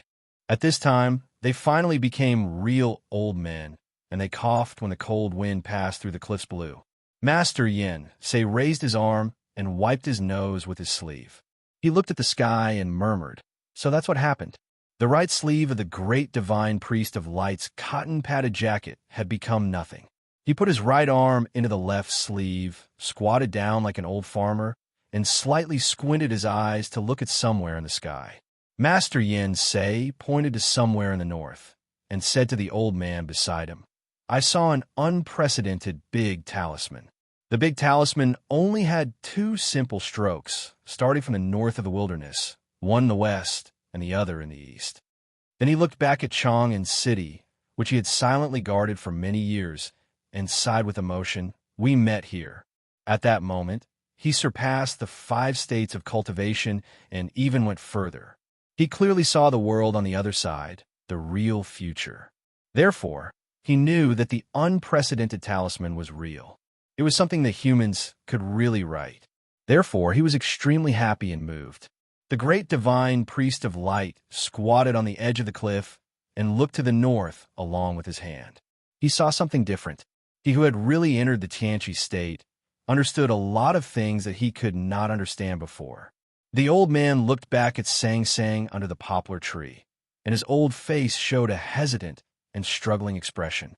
Finally, he was relieved and understood. He smiled and said, "It turns out that this is my lucky chance." Master Yensei looked down at him and laughed. He said, "You still can't see it at this time? No matter what kind of lucky chance it is not our business, but their business." The old man stood up, sighed, and said with a smile, "Yes, it will be their world in the future." Many days ago, an old man was taken in by a little handmaiden in the old brush pen shop. At that time, The old man asked the little handmaiden a question. Do you believe in lucky chance? I believe in lucky chance. I believe that everyone is destined to meet some people and do some things. These things arranged by Hao Ian are lucky chances. Many years ago, I saw the shadow of nightfall fall in this city. Once I saw it, I met it. Since I met it, I could no longer be separated. But I didn't see it clearly. What I met was not specific. I only knew that it existed, but I didn't know where it was. Then I saw a man in Chong, and who was born with knowledge. I felt that it was wrong, because there should not be a man in the world who was born with knowledge. So my lucky chance with him began. Many days later, standing on the edge of the cliff on the outskirts of Chong, and the old man realized that his lucky chance was not with that man, but with the little handmaiden named Sang Sang. A gust of winter wind blew, and the two old men standing side by side on the edge of the cliff instantly turned into ashes like snow. For hundreds of years, the most outstanding great divine priest of light in the West Hill Divine Palace left this world peacefully. He was so talented and omnipotent that he could be called the most powerful man in the Peach Mountain. But he was imprisoned for 14 years because of the so-called lucky chance. He escaped from the Peach Mountain and came to Chan, but he couldn't find the shadow of nightfall. It seemed that this trip was just to meet Sang Sang and accept her as a successor. At the moment before his death, he received a revelation from Hao Yin. Finally, for the first time, he clearly saw what the shadow of nightfall looked like. He saw that his successor would inherit him and shine in the world. So he left with peace of mind. For hundreds of years, the most outstanding divine talisman master of Haotian Taoism also left this world peacefully. He laughed and scolded and played in the world without any false reputation. But he was the first powerful man who surpassed the 5 states by virtue of talisman Taoism. Master Yensei lived a carefree and casual life. He was just looking for a successor. When he met the chicken soup calligraphy, he finally got his long-cherished wish. It seemed that he lingered in the brothel all his life just to accept that guy as a successor. At the moment before his death, he saw through the reincarnation of light and darkness and saw the big talisman. He knew that his successor Ning Kei would definitely write a big talisman that he had never written in his life. He knew that the guy would definitely be able to accomplish what countless talisman masters wanted to accomplish. So he left with peace of mind and even happiness. The wind blew and the snow stopped. It was quiet on the cliff. The lonely white poplar looked at the sky. The lonely Sang Sang wiped her eyes and struggled to walk to the edge of the cliff with 2 heavy urns in her arms. Then she knelt in front of the 2 piles of ashes. The wind on the cliff kept blowing, and the 2 piles of ashes were blown everywhere. Many of them had already been blown into the air, onto the snowy ground, and even further away. Sang Sang knelt on the ground and held out her hands to put the ashes into the urns. My teacher lives in the new urn. He likes cleanliness. Young master's teacher lives in the old urn. He is not afraid of oil. She reminded herself softly. She put the ashes of the 2 old people into the urns one by one. The annoying mountain wind disturbed her from time to time. The ashes were blown everywhere, even on her cotton skirt and small face. Sang Sang raised the back of her hand to wipe her face. Then she lowered her head and continued to put ashes into the urns. To be continued. If you like this work, please come Chidian. Come to vote for me. Your support is my greatest motivation. Chapter 299. In the abandoned pavilion, second brother quietly looked at the disappearing mountain in the distance. There was no extra emotion on his face, only calmness and silence. His ancient hat was upright like a peak, and his hands were behind his back like clouds. Soon after, in the space where the disappearing mountain was, countless dark clouds suddenly gathered, and snowflakes danced wildly. Then, some transparent and invisible things vaguely appeared in the distance. The invisible barrier was overflowing with colorful lights, and it was extremely beautiful. Then, countless stars could be vaguely seen twinkling in it. After an unknown amount of time, the twinkling stars suddenly disappeared, and the space where the snow gathered turned pitch black. The order and rules there seemed to have become static, or it could be said that the time had come to an end. A bolt of lightning struck down from the sky. This bolt of lightning tore through the space for a very long distance, and was as thick as a river. However, there was no sound of thunder, nor any color, but it was extremely pure and milky white. The earth trembled slightly, and the dark space suddenly collapsed.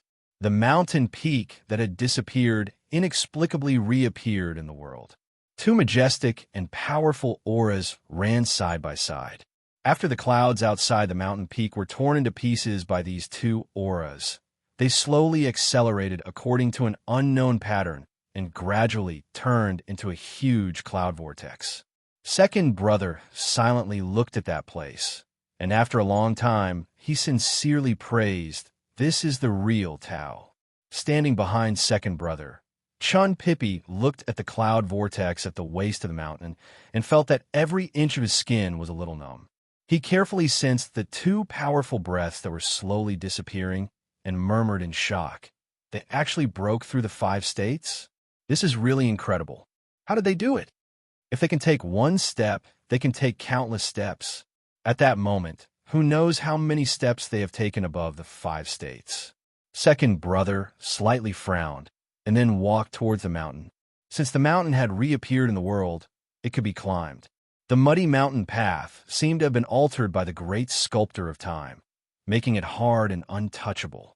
The splashes of mud and the pits formed by the crushed mud were like stone sculptures lying quietly on the ground. Even the smallest details could be seen clearly. Thus, it gave off a completely different feeling from usual. Stepping on the mountain path was like stepping on the beautiful rivers and mountains in the history of mankind.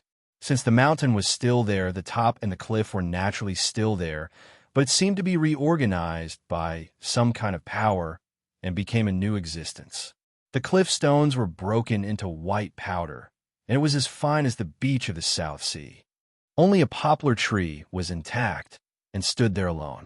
It should have grown in the cold peak of the cold plain, but now it appeared on the beach of the sea. So it was ridiculous.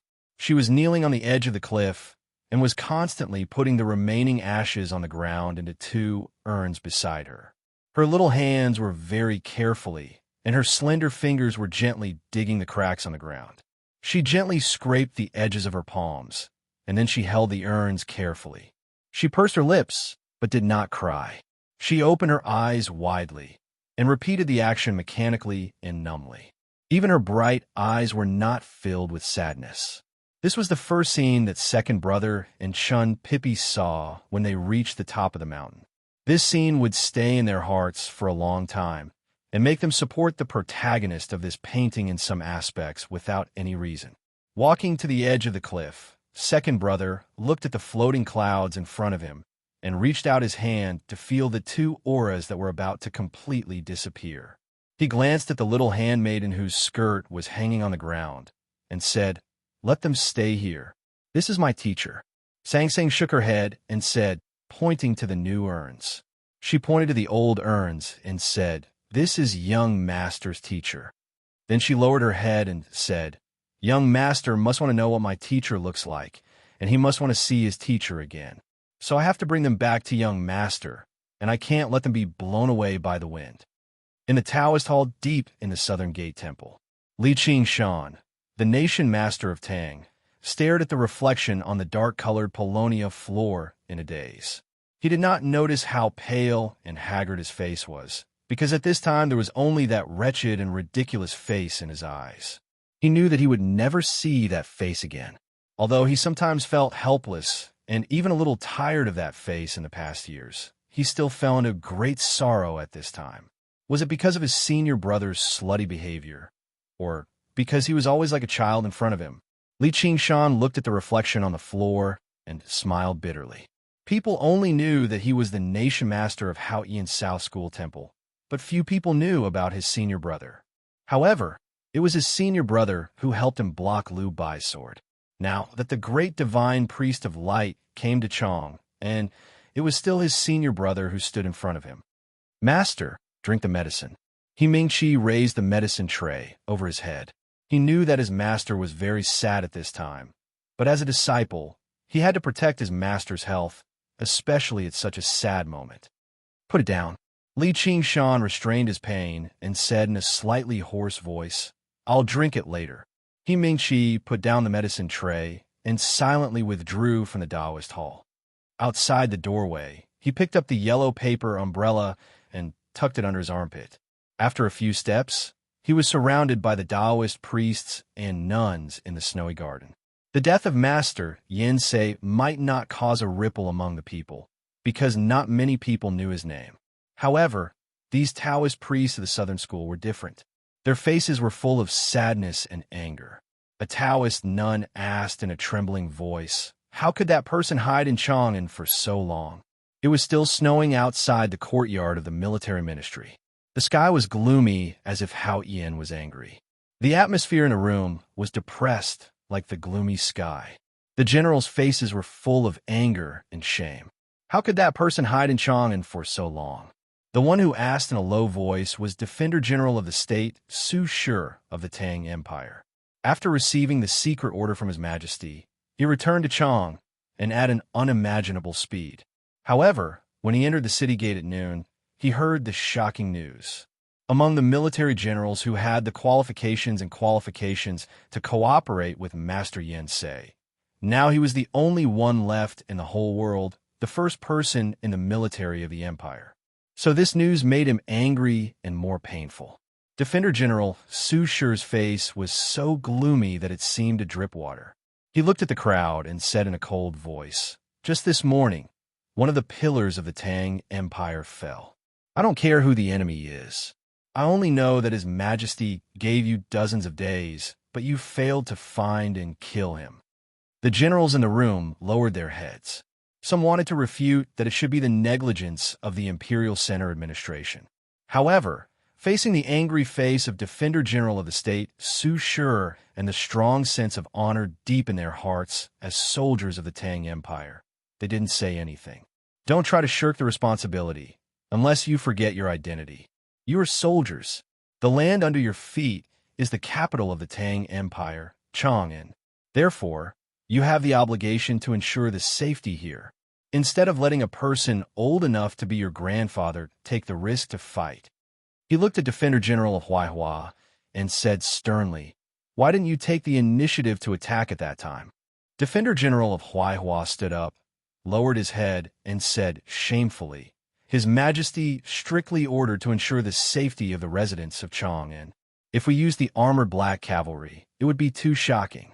Moreover, the opponent was too strong. Su Shi slightly narrowed his eyes and suddenly shouted angrily, Is the great divine priest of West Hill so great? You are scared out of your wits, so you can only hide like mice and watch coldly like onlookers. When have the Tang Empire's soldiers been so timid? Have there been less cultivators in the knowing destiny state who fell under the soldiers' arrows on the battlefield? After saying this, he coughed violently and painfully until he couldn't stand up. Defender General's gray hair fluttered in the wind, and the wrinkles around his eyebrows were very deep. The generals in the hall knew that this was the beginning of the general's lung disease. They couldn't help but feel ashamed and anxious. They hurriedly called for the medical officer to come in and treat him. Su Shi struggled to straighten up and looked at the generals with a stern expression. He said, I don't blame you for what happened this morning. After all, it was the Southgate Temple and the Academy who attacked first. But I really want to know how Wei Guangming could hide in Chang'an and for so many days and why no one in the Tang Empire could find him. What on earth happened? Investigate carefully. If the military is lazy or timid, kill them all. If it's the Imperial Center Administration or the Southgate Temple, report to me. I will ask for the Imperial decree to kill them and bury them with Master Yin Sei. The general's painful coughs and angry shouts intertwined for a long time. There were 4 magnificent Taoist temples on the top of Peach Mountain closest to the sky. When there was no worship ceremony, no one was allowed to come close. Even the divine priests were rarely seen. It seemed empty, quiet, and indifferent. In the dark temple, near the edge of the cliff, there was a painful cough. The confinement of the great divine priest of judgment was broken by the great divine priest of light and was injured until now. At this time, When he heard the news of that person's death, he was so emotional that he coughed. There was no sound in the divine hall of revelation, only silence. The white temple, which was relatively the simplest, was completely silent, because the great divine priest of light who was supposed to be in the temple had not sat on the throne for nearly 15 years, and he would never come back again.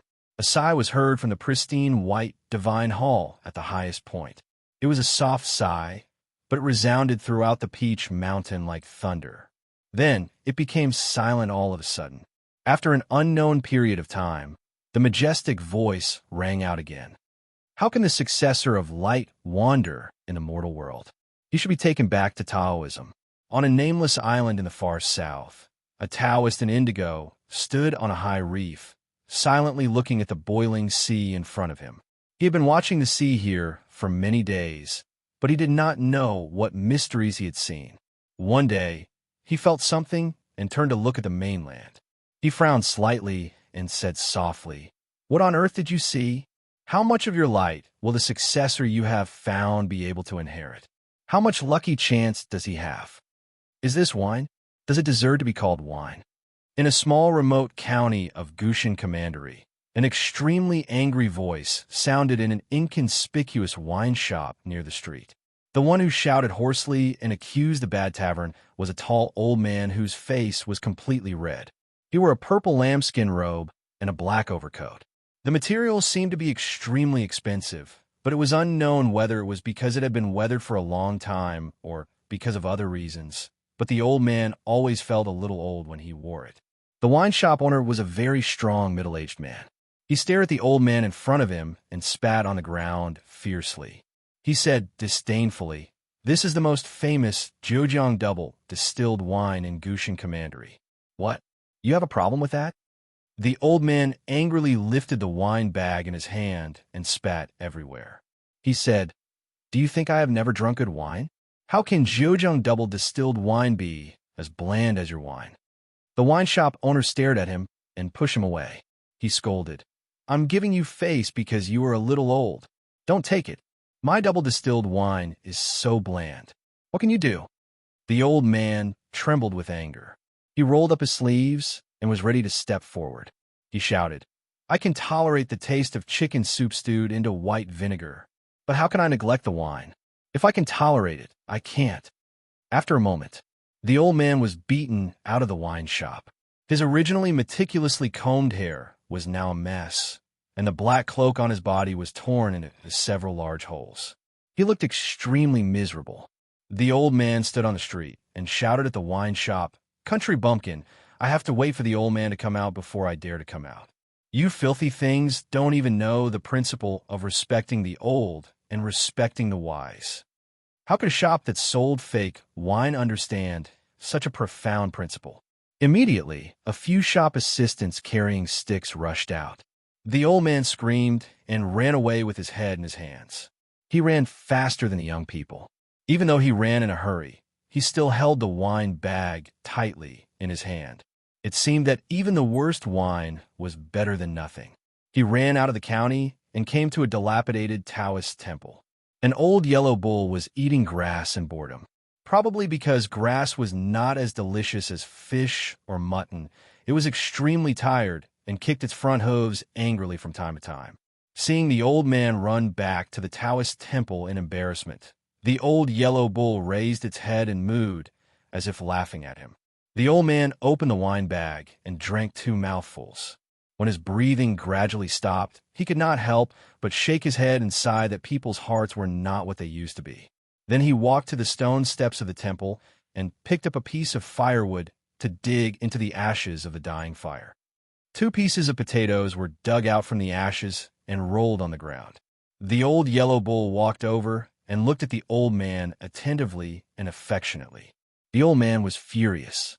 He pointed at the 2 burnt potatoes with the firewood and shouted, "I told you to watch the fire. I told you to watch the fire. Can you still eat them after they've been burnt to ashes? Can you still call them potatoes?" In the far north, in the Tianchi Mountains deep in the wilderness, in the front gate of the Devil's Doctrine, which had been forgotten for many years, Ninkei woke up, but he could not remember what had happened. He looked around the dark room blankly and found that the hill made of white skeletons had collapsed into rubble. There were only 2 iron chains left where the old monk was, and the front end of the chains was a pile of ashes. Then he remembered everything, and his body suddenly relaxed. However, looking at the pile of ashes, he did not know why there was an inexplicable sadness in his heart. Thank you. I will continue to work hard to write the story. Please continue to support me. Thank you. To be continued. If you like this work, please come Chidian. Come to vote for me. Your support is my biggest motivation. Chapter 300. Ninkei looked at his black and dirty hands. He could not see any difference from before. He clenched his fists and did not notice any difference in his body. At least his arms were still as thick as before, and he did not become one of those legendary green-painted monsters with infinite strength. However, he knew that something must have changed during the time he was unconscious. The aura and the mottled sword marks on the surrounding stone walls had disappeared without a trace, and the chi of heaven and earth in the room had returned to a normal level. The aura that had been injected into his body at the beginning must have calmed down after it finished training his body. He silently used his psyche power to check the movements in his body and found that the snow mountain and ocean of chi still existed. The broad passage from the ocean of chi to the snow mountain had also stabilized. The lower end of the passage between the internal organs led to a certain place in his lower abdomen, condensing into a very dim ball of light in front of the snow mountain. With the agitation of his psyche power, hundreds of auras similar to the chi of heaven and earth were released from there. They followed the trajectory of his meridians and dispersed into every bone and every pore. When the chi of heaven and earth that had been stored in the depths of his lower abdomen dispersed around, Ninkei felt as if he had soaked in a hot spring with just the right temperature. His body was warm, but did not make him feel tired. Instead, it stimulated his spirit and made his 5 senses much sharper. He looked at the mottled sword marks on the roof that seemed to have lost their lives. His mind moved along with the direction of the sword marks. The warm and even somewhat hot aura moved quickly in his meridians. Then he gradually felt that there were some extremely fine aura fragments in the air that entered his body along with his breathing. The speed at which the chi of heaven and earth entered his body was very slow. It was much slower than the speed at which the aura in youngest uncle's sword marks entered his body when he first joined the devil. However, he was very clear that if he did not forget to cultivate youngest uncle's great spirit, the chi of heaven and earth and nature would continue to enter his body. No matter how slow the speed was, as time passed, his state of strength would continue to increase. Is this joining the devil? However, if I keep taking from heaven and earth like this, endlessly taking and strengthening myself, when will it stop? Is that why I can't take? Is that why they're called demons? Ninkei slowly lowered his head and silently sensed the path and way of the aura in his body. His dirty face was full of confusion and faint fear of the unknown. His cotton clothes, which were stained with blood, oil, and dust, seemed to have sensed his emotions and became stiff and cringed, wrinkled and ugly. It was quiet in the room. Suddenly, he remembered something important and woke up with a start. He used the fastest and most inconspicuous method to get out of the state of cultivating great spirit and walked to the corner of the room. Emo Shanshan's black hair, which was as messy as a summer waterfall, was scattered on her cotton dress. After a dangerous battle, her white cotton dress was already covered in dust and blood, but for some reason, it still gave off a clean smell in the dark room. Ninkei squatted beside the girl and felt the clean aura from her body. Looking at her black hair and white dress, he somehow felt dirty and did not dare to touch her body. This strange emotion was quickly thrown away by him. He gently helped the young talisman master to sit properly and took out some medicine from his arms to carefully feed her. Then, he gently patted her back to help her disperse the medicine. After some time, Emo Shanshan finally woke up. Her long eyelashes trembled slightly on her pale face due to the loss of blood. She opened her eyes and revealed a nervous and even a little timid expression. When she fainted The battle in the room was still going on. She did not know who won and even thought that Ning Ke and herself had fallen into the hands of the old monk and become his food like Yi Hong Yu. It was not until she saw that the old monk had turned into ashes that Mo Shanshan was slightly relieved. She panted and held Ning Ke's hand tightly. Her body trembled slightly, and it seemed that she could not forget what she had experienced in her mind. Ning Ke's hand was tightly held by her, and even faintly painful. He did not express any objection and only hugged her silently, patting her back gently to comfort her. Suddenly, he frowned slightly and pulled his hand out from Mo Shanshan's hand. Mo Shanshan looked up at him and did not know what had happened. She looked a little absent-minded and uneasy. Ning Ke helped her to sit by the wall and picked up his padao from the ground. He silently walked to the opposite side. It was unknown when the Tao addict had woken up from her coma. She was leaning against the wall and looking at them indifferently. That pure and charming, beautiful face looked a little pitiful because of the serious injury and blood loss. However, Ning Ke knew how powerful and terrifying the other party was and would not be softened by these external appearances. Looking at Ning Ke, who was approaching her step by step with the padao, Yi Hong Yu's indifferent eyes were filled with self-mockery and contempt. She bent her right hand that was weakly hanging by her thigh with difficulty and pinched her index and middle fingers together to pinch a sword formula. However, just as her psyche power was about to be released, a mouthful of black, sticky blood spurted from her lips and landed on her dress that was already stained with blood. It added another color to the various hideous red stains. Yi Hong Yu looked at the blood dripping from her dress and smiled with a complicated expression. Then, she gave up on her anger and leaned against the wall tiredly. Both her movements and her expression were so weak. Among the three of them, she had suffered the most serious injury. First, her sense of perception had been directly shattered. Then, Master Lotus had used the Tao Tai demonic skill twice. Finally, she had forcefully lowered her state in exchange for a stunning blow. She was no longer as powerful and proud as she was in the snow-capped peak. However, when she looked at Ning Ke, who was walking towards her, there was no other emotion in her eyes. There was no anger, no begging, no despair, no sadness. Even the contempt and self-mockery at the beginning had all disappeared. There was only calmness. Ning Ke stood in front of her with his padao and looked at her eyes silently and attentively. There was no such thing as not taking advantage of someone when they were in a precarious situation in his dictionary. He would do anything to ensure that they could survive and live a better life. Therefore, he believed that if he did not take action when the enemy was in danger, he would definitely be punished by heaven. This girl who was leaning against the wall and looked so weak that she seemed like she could die at any moment was not an ordinary girl. She was the most powerful Tao addict among the younger generation of Haotian Taoism and his enemy. How could he forget the scene outside the front gate of the Devil's Doctrine when he used the primordial 13 arrows and the divine talisman that his teacher had left for him, but still could not defeat her? Instead, he was beaten like a dog by her. If he did not kill Yi Hong Yu now, would she not kill him after she recovered her state? Strangely, Ning Ke did not pick up the padao and directly pierce through her chest. Instead, he looked at her silently for a long time.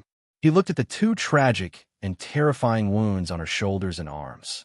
He thought about how the missing flesh and blood had already been swallowed by the old monk and then turned into a part of the pile of ashes. The sharp tip of the slender and long padao pierced into the cracks of the stone slabs like a spider web. If it was in the past, I would definitely kill you.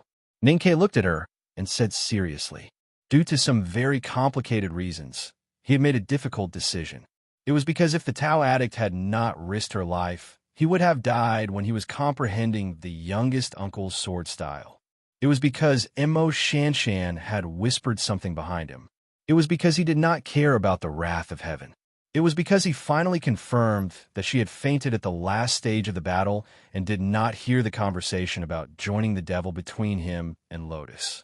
Since we have fought side by side, I think at least in the front gate of the Devil's Doctrine, we are comrades. I don't care about reputation like most Tangs, but I'm a soldier of the Tang Empire. I don't have the habit of killing comrades on the battlefield. So if you agree that we are comrades here, then we can talk about any problems outside. Yi Hongyu looked at Ning Kei's face calmly. It was not a long time, but it felt like a long time. She was very clear that Ning Kei's temperament was very similar to hers. He was a man who would do anything to achieve his goals. So she was ready to welcome death. However, she did not expect him to make such a choice. She was the intelligent Tao addict and the Grand Master of the Judicial Department who maintained justice in Haotian Taoism. So she did not say that he would regret it if he did not kill her now, like other stupid female villains. Instead, she looked at Ning Kei and said seriously, I saved your life before, and you saved mine later. So we are equal. If you don't kill me now, then I will return the favor when I come to kill you in the future. Ning Kei nodded and said, sounds fair. Deal. After saying this, he put down his slender padao and squatted down in front of Yi Hongyu. He stretched out his hand to tear off her skirt, wanting to check on her injuries. But his actions were a little rough, and he did not pity her at all. Yi Hongyu looked at his fingers, caressing her naked shoulders.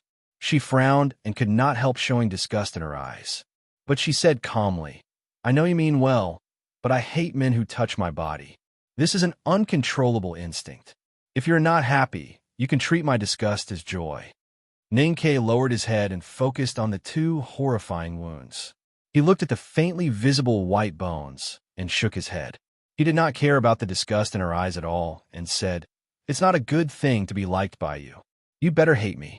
I just have to tell you that your wounds seem to be a little troublesome. Yi Hongyu did not hesitate and asked directly, What do you want? You are indeed the Tao addict. You are indeed straightforward. Ning Kei looked at her pale side profile and said very seriously, It will cost me money to treat your wounds. If the great divine priest of judgment asks how Long Qing was disabled in the future, can you put in a good word for me? I'm not asking you to lie. I'm just asking you to describe the scene of the accident objectively. It was because Long Qing threatened Sang Sang that he had been thinking hard about breaking the realm by the Daming Lake. He had accumulated his cold killing intent for more than 10 days before shooting that talisman arrow. But now he wanted the Tao addict to admit that it was an accident. It was really shameless. To Ning Kei's surprise, Yi Hongyu did not mock him. Instead, she became silent and said slowly after a long time, If you are worried that the great divine priest will be angry at you because Long Qing was disabled, then I can promise to solve this problem for you. Let me tell you something. I just realized that I made a big mistake in everything I wrote after my book friend reminded me. That is, I wrote few as Liao. I could say that other mistakes are clerical errors, and most of them are indeed clerical errors. I really can't do anything about it. It is just that I have not learned the basic knowledge of Chinese well. I have changed all of them in the manuscript. I really can't do VIP. Please forgive me and try not to make mistakes in the future. Thank you for your monthly votes. There is still one chapter left today. The time is not fixed. To be continued. If you like this work, please come to Chidian. Come to vote for me. Your support is my biggest motivation. Chapter 301. Prince Long Qing was the most promising figure in the younger generation of Haotian Taoism. He was the priest of the judicial department and the brilliant and beautiful son of God who attracted women and fools to Haotian Taoism. However, his body and spirit were destroyed by an arrow in the Tianqi Mountains. Ning Kei's arrow had caused the West Hill Divine Palace to lose a future great divine priest of judgment or even an even more important figure in future. How could the Divine Hall not be furious? How could the great divine priest of judgment let go of Ning Kei? Even if the West Hill Divine Palace would not kill him directly for the sake of the headmaster of the academy and the headmaster of the academy, they would definitely make him pay a heavy price. Ning Kei shuddered every time he thought of the great divine priest of judgment, who was such a terrifying bigwig, thinking of getting rid of him day and night. That was why he said those words to Yi Hongyu. His original intention was to test how angry the Divine Hall would be. He did not expect that Yi Hongyu would directly promise that the great divine priest of judgment would not make trouble for him. This answer made him a little confused. If there had always been some hidden competition between the Tao addict and Prince Long Qing, It would make sense that she did not care about Long Qing being deposed. But why did she promise that the great divine priest of judgment would not be angry because of this? Why? He stared at Yi Hongyu in confusion. Yi Hongyu did not answer his question. She looked down at the horrible, bloody hole in her shoulder and looked annoyed. She asked, "How long do you need to heal me?" Ning Ke rummaged through his luggage for a suitable tool. He lowered his head and said, "It won't take long if it's to stop the bleeding and remove the rot. The key is that the old monk bit too hard. Also, that guy probably hasn't brushed his teeth in decades. He's very dirty. Who knows what kind of poison is in his saliva? Maybe I'll have to cut some meat off later." No one knew when Mo Shanshan had walked to their side. She looked at Yi Hongyu's wounds and frowned in sympathy. She felt disgusted by Ning Ke's words. Yi Hongyu did not react. She said calmly, "He has no teeth. I was bitten by him, so I can be sure."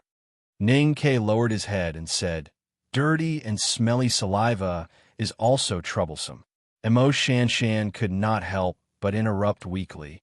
"Don't you two think it's disgusting to talk like that?" Ning Ke and Yi Hongyu raised their heads at the same time and looked at her as if they were looking at a pure and innocent rabbit. Then, they shook their heads at the same time. They both felt that girls like Mo Shanshan, who had never experienced truly disgusting things, were so blessed that it was infuriating. Yi Hongyu continued to discuss with Ning Ke. Taoism is based on the power of light. You don't have to worry about the poison hiding in your muscles and bones and causing trouble in the future. Ning Ke took out the needle and thread, looked at her, and said seriously, "Suturing the wound is the fastest. The problem is that the old monk has bitten off too much of your flesh. If you use this kind of sealing treatment, there may be 2 pits on your shoulders and arms in the future." Yi Hongyu frowned slightly and said impatiently, "So what if I did?" Ning Ke shook his head and said while threading, "It doesn't look good to leave a hole. I thought you would care about this." Yi Hongyu said scornfully, "Only those mortals care about this." Ning Ke looked down at the bloody hole on her shoulder and thought about where to start. He said casually, "You have such a good figure and like to wear cool red dresses. It always looks weird that there are 2 pits on your naked body. Even if you don't care about it, you have to think about the Divine Hall. You, the Tao addict, are the spokesperson of the Divine Hall. It's going to be beautiful. From now on, I will wear a Taoist robe." Yi Hongyu said. Then, after a moment of silence, she suddenly lifted a piece of flesh on the edge of the bloody hole on her shoulder and pressed it back. She asked in a low voice, "Will the pit be smaller if I sew it like this?" Who in the world would not love a beautiful girl, even if she was the Tao addict? Ning Ke did not notice the hidden meaning in her tone and naturally did not take this opportunity to mock her. His eyes were all attracted by her fingers and movements. His fingers that were holding the needle trembled slightly. There are not many people in this world who could be so calm after being bitten by a ghost-like old monk. She could even turn the hanging flesh back as if it was not her own body. Ning Ke knew that she must have been in pain, but he did not see a trace of pain on her face. So he was shocked and even regretful. He had not met someone as ruthless as himself for a long time. Should he not care about anything else and kill her first when he met such a person? "Sew it," Yi Hongyu said expressionlessly. "Don't go soft." Ning Ke could not help but sigh. He thought to himself that if he did not go soft, she would have been stabbed to death. The thin needle pierced through the white and tender skin, passing through the scattered flesh, and then came back again, carrying the thread through the girl's delicate shoulder and sewing. Yi Hongyu watched quietly and did not cry out in pain, but her beautiful face became paler and paler. Mo Shanshan squatted on the other side of Yi Hongyu and tightly pursed her thin lips. She frowned as she watched Ning Ke raise and drop the needle in his hand. She subconsciously held Yi Hongyu's hand tightly and wanted to pass her strength to her so that she could hold on. In the dark room of the Devil's Hall, the 3 most outstanding young people in the cultivation world had paid a terrible price to overthrow the most outstanding powerhouse of the previous generation. They squatted in the corner like 3 injured mice, healing each other, protecting each other, and giving each other strength. It was as if they had long forgotten that they had fought each other in the fields. It was finally over. The two terrifying holes on Yi Hongyu's body were no longer bleeding. The filthy flesh had also been removed. Her face was abnormally pale, but her eyes were unusually bright. She had no intention of fainting to escape the pain. Ning Kai kept the needle and thread and happened to meet her bright eyes when he raised his head. He could not help but feel moved. He was very curious about how she had managed to forcefully rise up and successfully turn the situation around when she had been completely subdued by the old monk. At that time, he had been in that mysterious state and only knew the result, but not the process. Yi Hongyu knew what he wanted to ask when she saw his gaze. In fact, she was also very confused. What had Ning Kai realized in that state? The sword marks on the stone wall were left by Mr. Ku. Could it be that this guy had been lucky enough to inherit Mr. Ku's Howard sword? Both of them were confused and curious, but neither of them asked. That was because they were not sure if they could get the real answer from each other. They were even more unwilling to tell each other their own answers. Mo Shanshan and Yi Hongyu leaned against the stone wall to rest. It would still take a long time for them to completely recover from their injuries and physical weakness. Ning Kai's injuries were the lightest, and he did not have much mental problems. He walked toward the field. The mountain of corpses had long been turned into ruins by the impact of the aura. He walked in with difficulty and looked at the pile of ashes that the old monk had turned into. He shook his head in silence. He did not know how to evaluate Lotus 32 Petals, a peerless powerhouse who possessed both Taoism and devil's powers. Thinking back to the time when this person could stand shoulder to shoulder with youngest uncle, he was one of the few people who stood in the world, who knew how much light was waiting for him in front of him. However, this person's choice was so crazy and even unreasonable. Standing beside the pile of ashes, Ning Kai raised his eyes and looked around. He looked at the mottled sword marks on the stone wall and thought about how he had inherited youngest uncle's mantle. A sense of grandeur rose in his chest and abdomen. He wanted to expel the inexplicable feelings that he had after joining the devil and the death of Lotus had brought to him. At this moment, the inexplicable sadness that he had felt when he had just woken up surged into his body again. He subconsciously looked at a stone wall, and for some reason, he felt a pang of sorrow. He did not know that the wall faced the south. After a while, he shook his head to get rid of this inexplicable emotion. When he turned back to look at the pile of ashes on the ground, he had some other feelings, especially when he recalled the feelings and the incomprehensible fragmented information that the old monk had sent to him in the spiritual world before his death. He increasingly felt that the ashes on the ground were filled with a sense of pity. It has nothing to do with the grudges of the predecessors. No matter what, we were acquaintances, even though it was not a pleasant acquaintance. After all, you're a senior who once commanded the wind and rain in the world. You have to have a place to stay after your death. Ning Kai searched among the broken bones around him and found an inconspicuous iron box. It was probably a relic of a powerhouse from the devil's doctrine. He opened the box and found that it was empty inside. This is quite suitable. Even though it is a little small, it can only contain a part of you. He squatted beside the pile of ashes that Master Lotus had turned into and spread his hands. Then he casually picked up a large piece of white leg bone and swept the ashes into the iron box. His actions were very casual, as if he was sweeping away rubbish. He had come to the depths of the wilderness under the orders of his sect and waited for the right time for the front gate of the devil's doctrine to open. He wanted to enter to search for the tomes of Arcane. However, who would have thought that he would not die after crossing swords and arrows? Nor would he be able to stop the stone array tactics? Instead, he had met an old monster in the devil's doctrine that everyone thought had died decades ago. He had heard countless shocking stories of the past and struggled in agony between life and death countless times. In the end, he had survived miserably. As the most outstanding figure of the younger generation in the cultivation world, his mind was naturally unusually firm. However, after experiencing so many things, the three of them naturally had less desire to fight for the tomes of Arcane. Ning Kai had inherited the mantle of youngest uncle.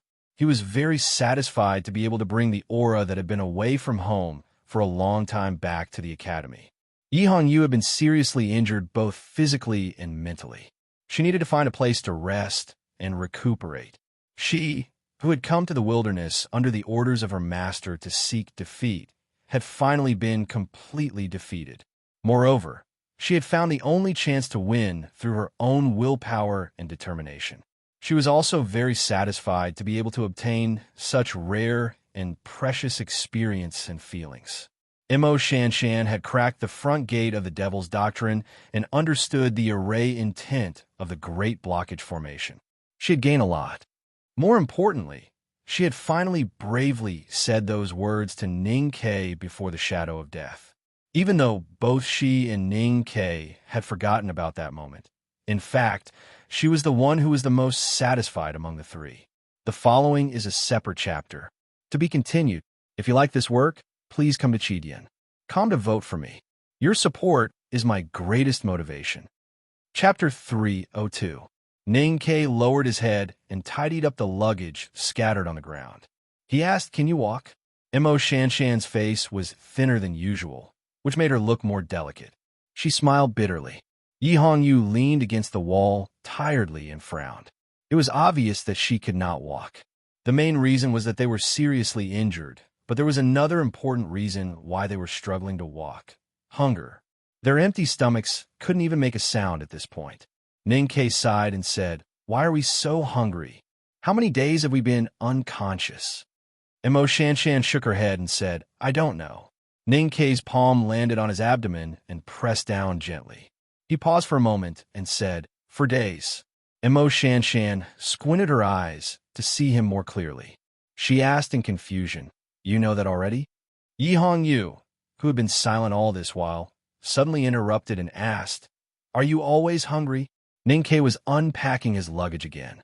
When he heard her question, he replied casually, "I may not be as good as you and many others in terms of state, but no one in this world has more experience of enduring hunger than me." Yi Hongyu said scornfully, "I don't know where your disgusting self-confidence comes from. You actually dare to talk about starvation. That is because you have not experienced a childhood like mine." Ning Ke was furious to be questioned by a Haotian Taoism girl who had grown up in luxury. He scolded her, "How would a woman like you know what it was like during the drought?" Yi Hongyu smiled mockingly and was about to say something. Mo Shanshan sighed and looked at the two of them helplessly. She said, "Is this worth fighting over?" Ning Ke did not continue reminiscing about his childhood. He used facts to prove that his memory and fear of hunger were stronger than Yi Hongyu's, because he had successfully found some food from his luggage. There was always a small mountain of luggage beside him.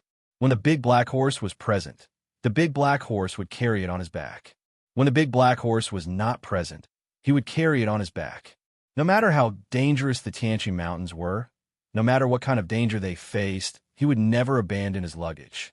That was because he was very clear about the importance of stocking up.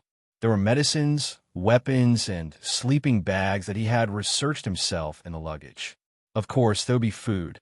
Yi Hongyu leaned against the wall and watched the guy take things out of his luggage as if he was moving. There was a strange look in her eyes. When she saw the slender black arrow case, the strange look in her eyes became more intense. It was the arrow in the box that had crippled Long Qing. These terrifyingly powerful arrows had caused her great suffering outside the mountain gate.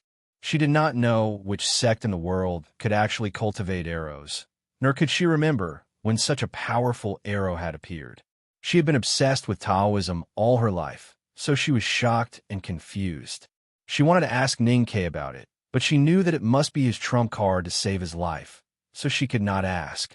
Ning Ke passed a piece of jerky and a small water bag to her and said, "The meat of the desolate man is better than the jerky in the army. Eat it with water, but don't eat too much. Chew slowly." After saying this, he walked to Mo Shanshan and sat down beside her. He tore the jerky into shreds and passed it to her. Mo Shanshan smiled and shook her head. She tried to raise her weak arms to eat by herself. Ning Ke shook his head and insisted on feeding her the shredded meat. Then, he raised the water bag and fed her a few mouthfuls of water. Yi Hongyu did not notice the movement beside her. She was staring at the hard jerky in her hands in a daze. She had experienced many hardships and seen many tragic things in her life. Logically speaking, there should not be any problems that she could not overcome. However, looking at the jerky and feeling the feeling in her fingers, she thought of the dried corpse in the White Bone Mountain. She thought of the divine Lord Lotus's corpse-like fingers and cold, dry lips. She frowned slightly and stared at the jerky in front of her as if she was staring at a heavenly book. After some time, she took a deep breath and put the jerky into her mouth. Then, she chewed mechanically. After eating, drinking, and resting for a while, the three of them recovered some energy and prepared to leave. At this moment, a new problem appeared. They did not know if it was because the confinement array had been broken or for some other reason, but the tunnel that they used to enter the Devil's Hall had completely collapsed. With their current physical strength, they could not force their way through. Ning Ke looked at the stone mountain that blocked the tunnel. After thinking for a while, he turned around and walked towards the stone wall opposite him.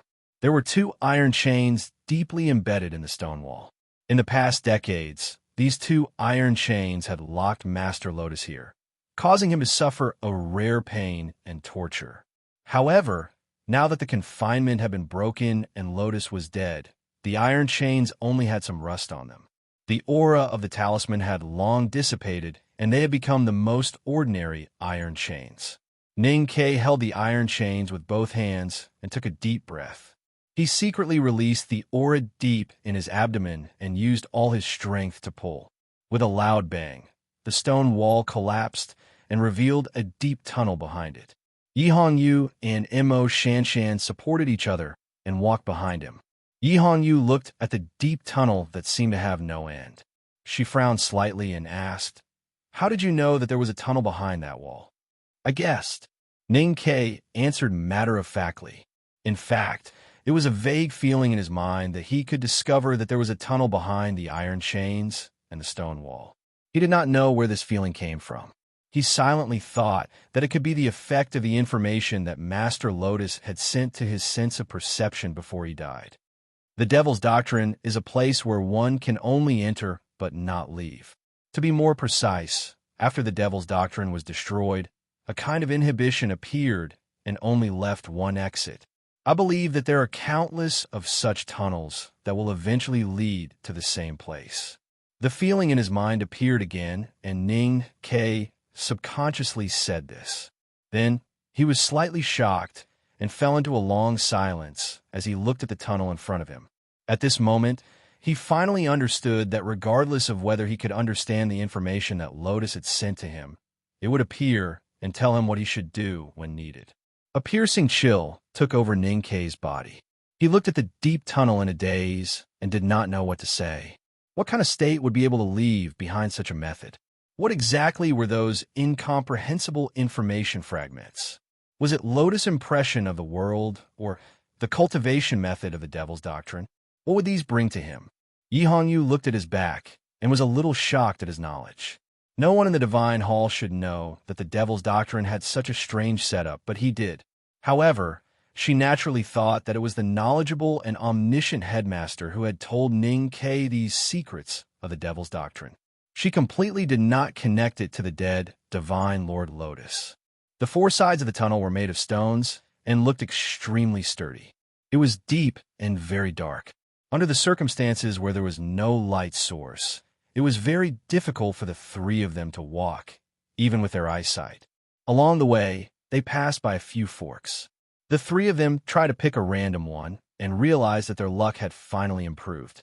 They actually did not go the wrong way.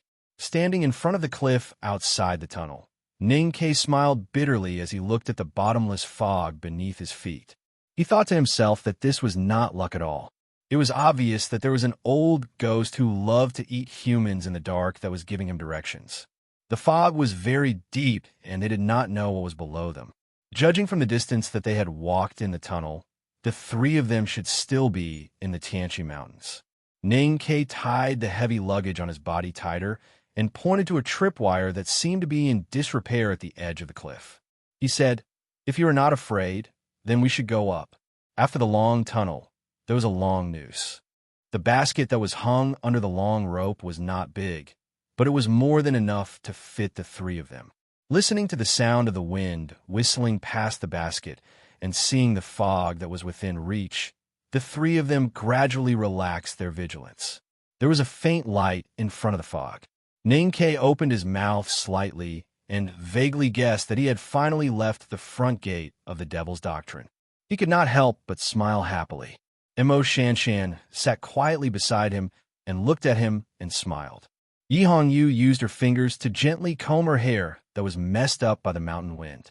She looked at the unfocused but focused look in Mo Shanshan's eyes and looked at Ning-Ke, who was too happy to notice her. She could not help but laugh coldly. Adulterer. Although her voice was very soft, it was extremely clear in this quiet world where there was no one else except for the fog. Ning-Ke suddenly became extremely embarrassed and angry. He did not care that they were running for their lives together and wanted to fight with her with all his might. Mo Shanshan was slightly embarrassed, but not angry. She looked at Yi Hongyu and explained very seriously, "I like him, but I know that he doesn't like me enough. So I can't say that we are adulterer for now." Yi Hongyu was slightly stunned. She did not expect that a woman like the calligraphy addict would become a fierce woman once she fell in love. She could not help but sigh regretfully, but could not say anything. As for Ning-Ke, apart from squinting his eyes against the cold mountain wind and trying to catch the shapeless clouds outside the basket to pretend that he was still a naive child who could not understand what they were talking about, what else could he do at this moment? No one knew what the powerhouses of the Devil's Doctrine had used to set up such a long ropeway in the inaccessible Tianqi Mountains. When the basket slowly touched the ground, it was already a long time later. Ning-Ke jumped out of the basket and looked back. The two girls stood beside him and looked back at the same time. The fog in the mountain gradually dissipated, and he could clearly see the end of a very thin black line. It was a lonely and proud snow-capped peak. They had come down from that snow-capped peak. It was believed that they would never want to return to that snow-capped peak. Ning-Ke looked at the unworldly snow-capped peak where the Devil's Doctrine was and could not help but shake his head. He reached into the basket and wanted to take out his luggage. However, he did not expect to touch a soft and smooth little ball of meat. He looked at the little white dog in his hands in shock and wondered where this little thing came from. He had been frightened enough these few days. Please don't be some elder of the Devil's Doctrine. Please don't be the ghost of Master Lotus. I really wanted to write an entire chapter about the scene on the ropeway, to watch the scenery and talk about the past. This is what one should do in their youth. This is the time worth remembering before people fight in the future, just like Yensei and Guangming. However, people said that it was too long, so I could only hold back my tears and not write it. I have something to do in the afternoon. The next chapter will probably be at night. To be continued.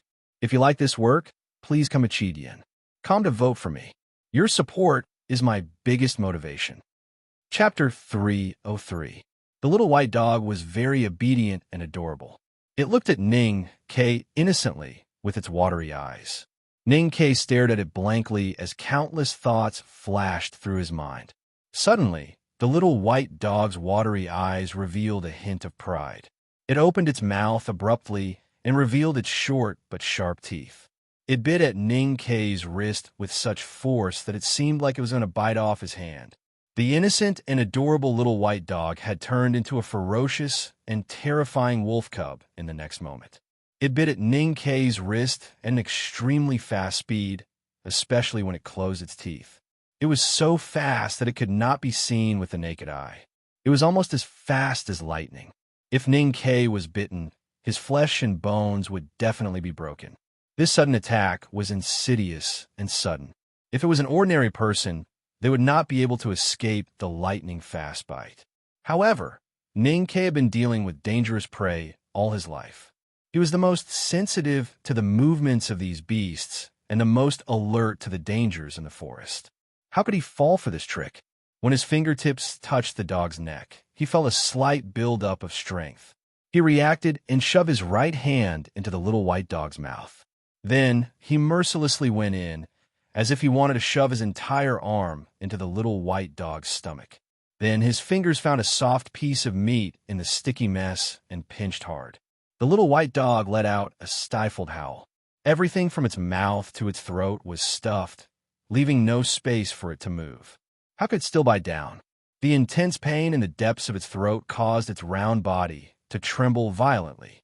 Saliva dripped from the corners of its mouth, making it look extremely pitiful. Ninkei raised his left hand in the air and shook his head at the drooling little white dog whose eyes were already red from fighting. He had hunted countless beasts in Min Mountain and encountered countless dangers. However, he was forced to use such a risky move when his prey was so close to his mouth. He had only used it once when he met the wolf pack when he was young. Mo Shanshan and Yi Hongyu looked away from the snow-capped peak and were shocked by the scene. Ninkei raised his arm high with a little white dog dangling from the tip of his arm. Half of his arm was completely submerged in the little white dog's mouth. It looked like he was holding a white torch or an iron rod piercing through his prey and preparing to roast it. The prey was still alive and drooling, so the scene was a little ridiculous. Where did the dog come from? Mo Shanshan asked with a slight frown. I don't know either. Ninkei looked up at the little white dog in front of his arm. The wet and sticky feeling on his arm did not move him at all. He looked at the pitiful and struggling expression in its eyes and could not help but be slightly moved. He felt that this little thing seemed to be able to understand human nature, just like the big black horse or the big white goose second brother raised. Yi Hongyu looked at the snow-white puppy warily, but did not say anything. Ninkei looked at the snow-white fur of the little white dog and thought of something. He sighed and said, I have always wanted to raise a beautiful Samoyed, but never had the chance. I didn't expect to meet you. Mo Shanshan did not understand what a Samoyed was, but she could not help but sympathize with Ninkei for being too cruel when she saw the little white dog kicking its hind legs in pain and drooling. She said, then raise it. Yi Hongyu laughed coldly and pinched a Taoist formula behind her back. She looked indifferently at the back of the mountain path. Ninkei used his empty left hand to rub the head of the little white dog and found that he felt a familiar and intimate aura from it. He could not help but frown. He thought to himself that youngest uncle's legacy was in the front gate of the devil's doctrine, so he felt close and familiar. But what was with this dog? Could it be youngest uncle's pet? There was a human arm in its mouth, and its stomach could even taste human flesh, but it couldn't bite it down. It couldn't even lick it to satisfy its craving. The little white dog was in extreme pain, and the soft piece of flesh that was pinched deep in its throat made it feel an extreme sense of fear and obedience. The little white dog looked at Ninkei with its watery eyes, showing signs of begging and submission. It did not mind submitting to this human's aura. As for the reason why its eyes were so watery, it was because it was in too much pain. Don't look at me like that. It will make me struggle. Ninkei looked at the little white dog and sighed. Although I really want to raise a Samoyed, and you have also expressed your willingness to be adopted by me, I can only say that Hao Ian's fated chance is too cruel. I am too hungry now, and in my eyes, you are more like a pot of fragrant dog meat. He used his left hand to pull out the padao from the scabbard and held it in his mouth, preparing to kill the dog and disembowel it. He continued to comfort it with a muffled voice. Eating is more important than Hao Ian.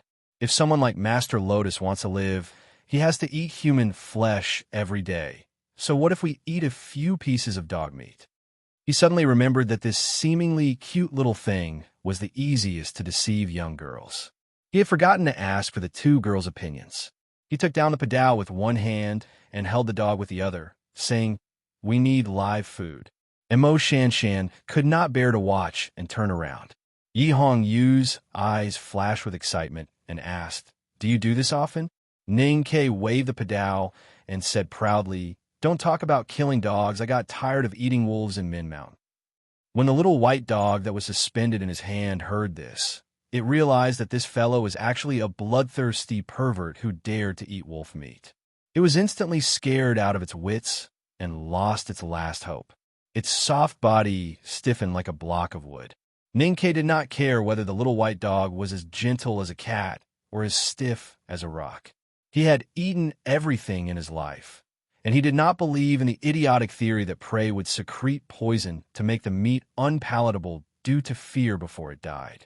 He picked up the padao and started to skim the little white dog's head. After all, Sang Sang did not like him killing cubs after he killed the old hunter, so he needed to familiarize himself with the physiological structure of the other party.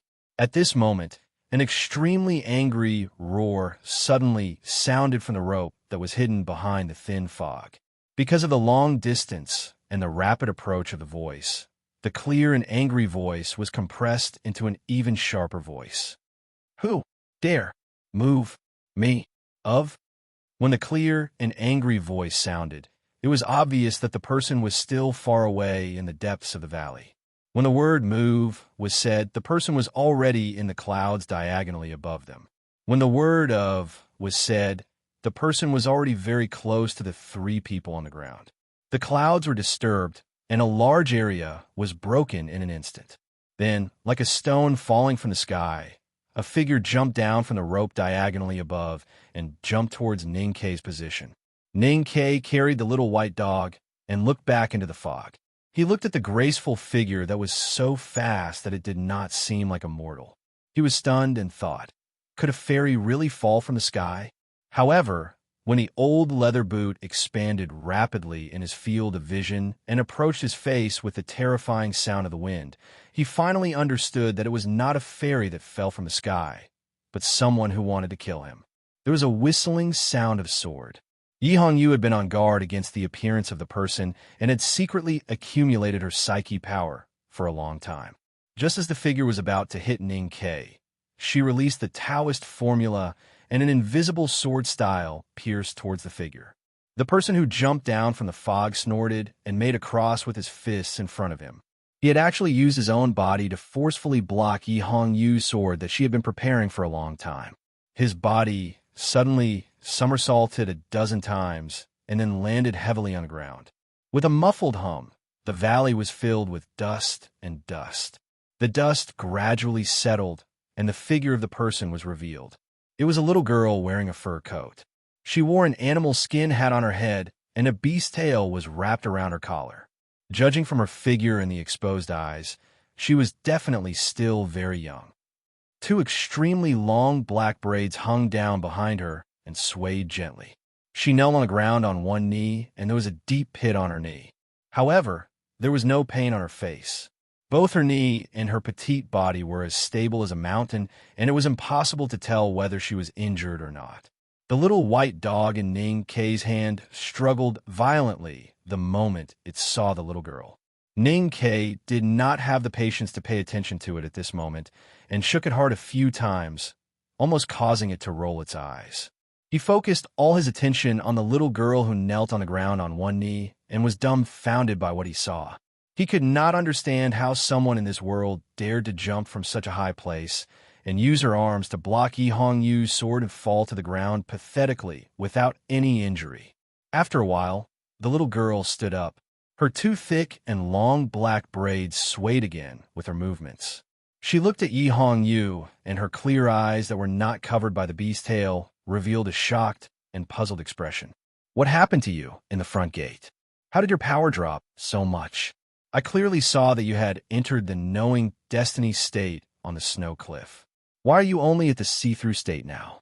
Yi Hongyu's face was slightly pale, and her lips curled into a self-mocking smile.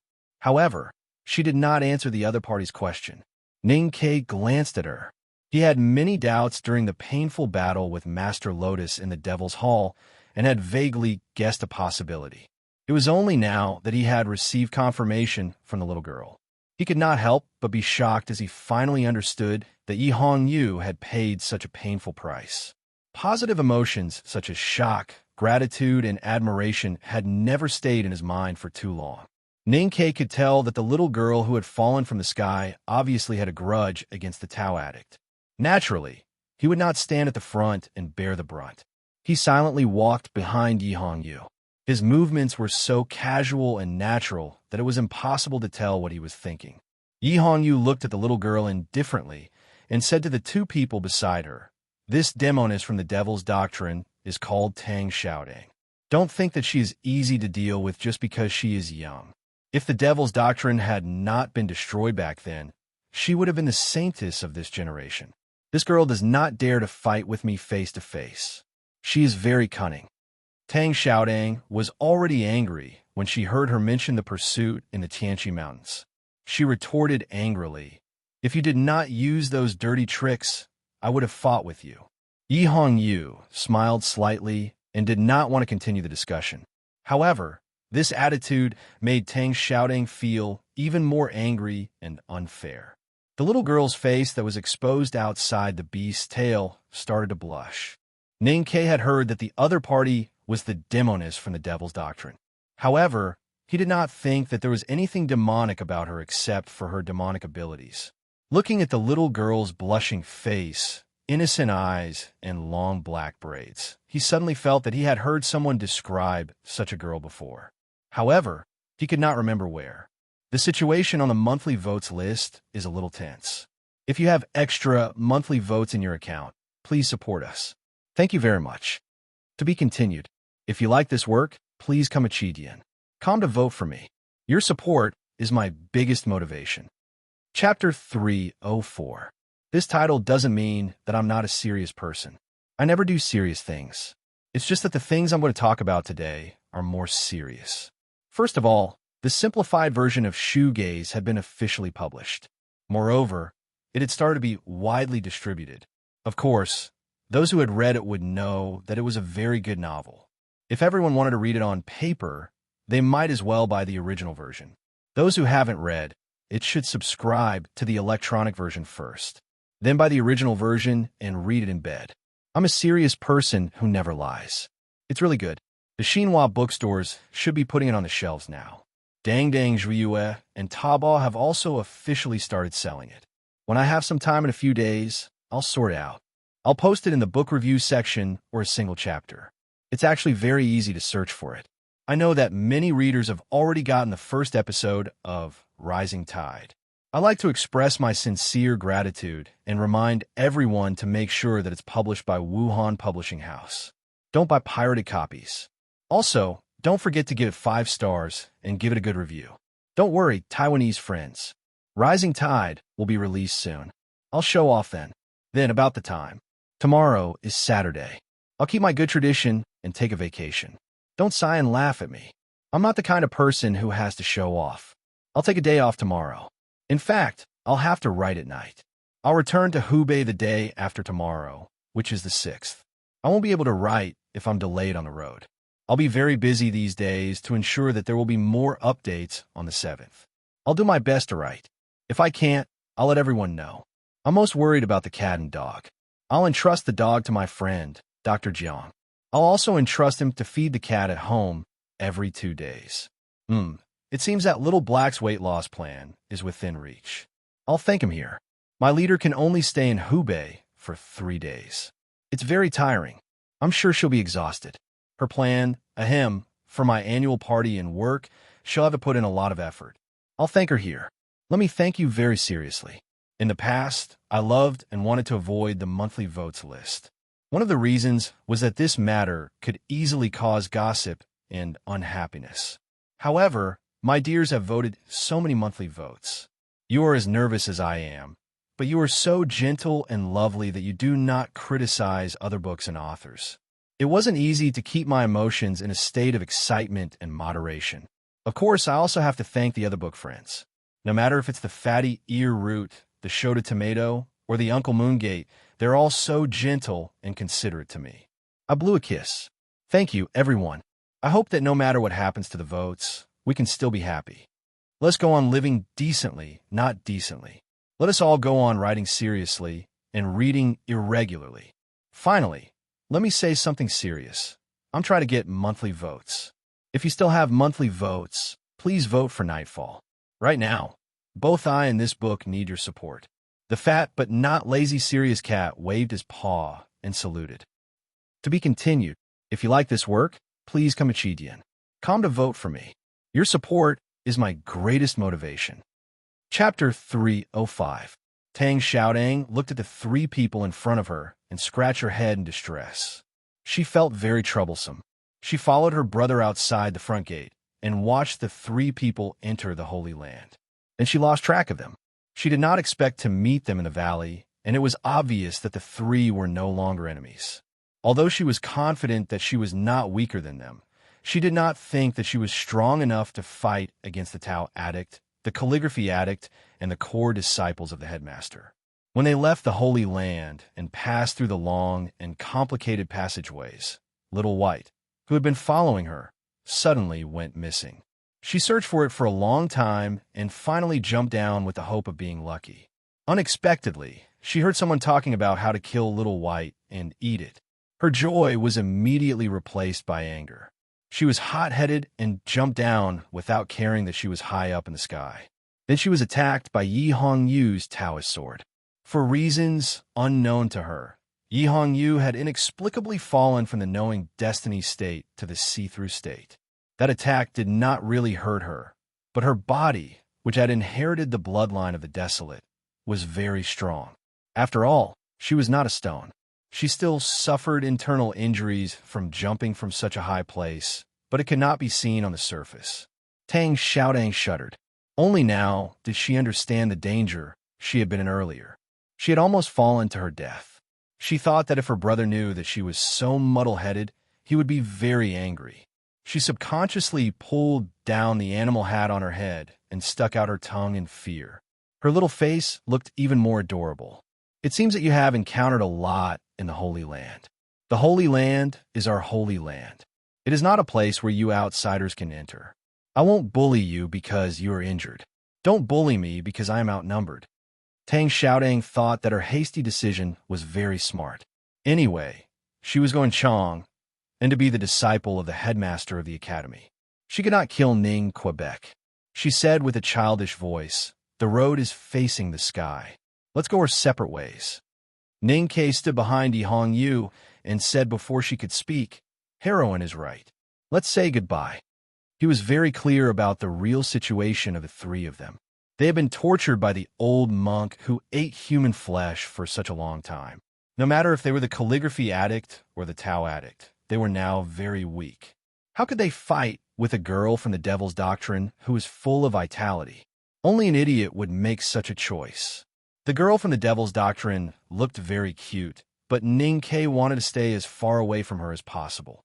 On one hand, it was because of the threat brought by her powerful strength. More importantly, it was because of the stories that Master Lotus told and what he had done. It made him feel an inexplicable fear towards the Devil's Doctrine. Even if he had joined the Devil, it did not mean that he would naturally be close to the people from the Devil's Doctrine. It was just like how youngest uncle joined the Devil's Doctrine in the past, but he still destroyed the front gate of the Devil's Doctrine. Seeing that Tang Xiaodang was about to speak, Ning Ke gradually relaxed, but his body was still tense. He subconsciously clenched his right hand behind his back, but he forgot that his right hand was stuffed into the little white dog's throat. His fingers tightened, and the little white dog suddenly felt as if it had been struck by lightning, struggling and letting out a weak whine. Tang Xiaodang, who was about to leave, was startled when she heard the weak and miserable cry of a dying person calling for their loved ones. Then, she came back to her senses and hit her head in annoyance. She thought that she must have fallen too hard just now, and was confused. She almost forgot why she took the risk to jump down. She looked at the three of them and said while suppressing her anger, "Return Little White to me, and I will leave." Yi Hongyu looked back at Ning Ke expressionlessly and then walked to the side. Ning Ke glared at her and raised his right hand. He looked at Tang Xiaodang and said, "Is this your dog? No wonder it's so cute. I was wondering how there could be such a dog in such a remote valley. So, it's the sacred dog of the Devil's Doctrine." The little white dog looked miserable when it was raised into the air. Its mouth was wide open, and saliva mixed with blood dripped from it. Its abdomen rose and fell slightly, and it looked at its owner pitifully and helplessly. Its eyes had turned red from the struggle. Tang Xiaodang looked at it. How could she still listen to Ning Ke's flattery? Her clear eyes were filled with endless anger, and then gradually turned red. A strong wind blew, and a heavy sound of impact was heard. Smoke and dust gradually fell. Tang Xiaotang glared at Ning Ke, who was leaning against the smooth stone surface of the valley, and shouted angrily, "I'm going to kill you!" Ning Ke's arm was in so much pain that he could not lift it. He did not know how many pieces of his bones had been smashed by the little girl's fist. At this moment, he finally believed Yi Hongyu's words. This siren from the Devil's Doctrine was indeed terrifying. Blood dripped from the corner of his mouth. He looked at Tang Xiaodang and said in a slightly hoarse voice, "I gave in to you, so we're even. If you still want to fight, don't blame me for being rude. Is the Enlightenment Doctrine that great? I'm the successor of the headmaster of the academy." It was obvious that the title of the core disciple of the headmaster of the academy was not as useful to the angry girl from the Devil's Doctrine as it was to the people from the Divine Hall or the Buddhism sect. Tang Xiaodang did not react at all. Mo Shanshan stood beside Ning Ke and quietly looked at the little girl who was gradually approaching. Yi Hongyu glanced at Ning Ke with a smile and then stood further away. Ning Ke looked at Mo Shanshan and shook his head. He said, "You're already in this state. Save your strength." Mo Shanshan said softly, "Am I supposed to watch you be beaten to death because of a dog? How can a person like me be beaten to death by a little girl? This kind of death has never been in my consideration." Ning Ke stood up with the support of the stone wall. He held the tragic little white dog tightly in his hand and looked at Tang Xiaodang seriously. He said, "If you dare to take another step forward, I'll strangle this broken dog of yours to death." Tang Xiaodang's expression changed slightly. She stopped and said angrily, "How can you be so shameless?" Ning Ke looked at her and said seriously, "In my opinion, you're even more shameless to bully me when I'm injured. And you're really no match for us. The Tao addict is here. Since you couldn't beat her before, do you think you could beat her now? You don't have to rush to refute. Think about it carefully. Yes, she has indeed fallen from the knowing destiny state to the see-through state. But she was also in the see-through state when you lost to her." Tang Xiaodang frowned slightly. She felt that Ning Ke's words seemed to make sense, but it also seemed to make no sense at all. Ning Ke looked at her expression and added, "After all, she had stayed in the knowing destiny state for a period of time and had the experience of a grand cultivator. Experience is very important in a battle. I guess you don't have this kind of experience?" Tang Xiaodang shook her head and answered honestly, "Our Enlightenment Doctrine is not divided into 5 states like Haotian Taoism. But my current state of strength has not reached the knowing destiny state that you speak of. The Devil's Doctrine did not have 5 states." Ning Ke was slightly stunned. He thought that his life in the future would be very bad, and it would be easy for others to find out that he had joined the devil. He frowned and decided to deal with the problem in front of him first. "No matter what, you can't beat the Tao addict. You can't beat the 3 of us, even if we fight together." Mo Shanshan smiled beside him and said, "I really can't beat her." Yi Hongyu said coldly from afar, "I can fight if I really want to, but why should I?" Ning Ke was very annoyed. He thought that there was no need to be so honest at this time. But looking at Mo Shanshan and Yi Hongyu's attitude, he knew that there should not be any real danger. So he looked at the girl from the Devil's Doctrine and said sincerely, "The most important thing is to be happy. I can understand your anger, but I hope that you can understand my injustice." He continued, "Although your dog was a little frightened, I can guarantee that it did not lose a piece of meat. I will put it down and return it to you now. I hope that you will not be hot-headed again, okay?" Tang Xiaodang looked at the little thing in his hand and could not care so much anymore. She nodded hurriedly. Ning Ke pulled his hand out of the little white dog's mouth and handed it over.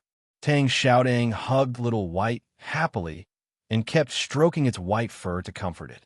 Little White rubbed against her cheeks weakly and then buried its head in the little girl's soft arms that had just started to develop. Ning Ke took a few steps back and praised, "What a cute little dog." Tang Xiaodang explained seriously, "Little White is a snow wolf, not a little dog." Ning Ke suddenly understood and said, "So, it is a little white wolf."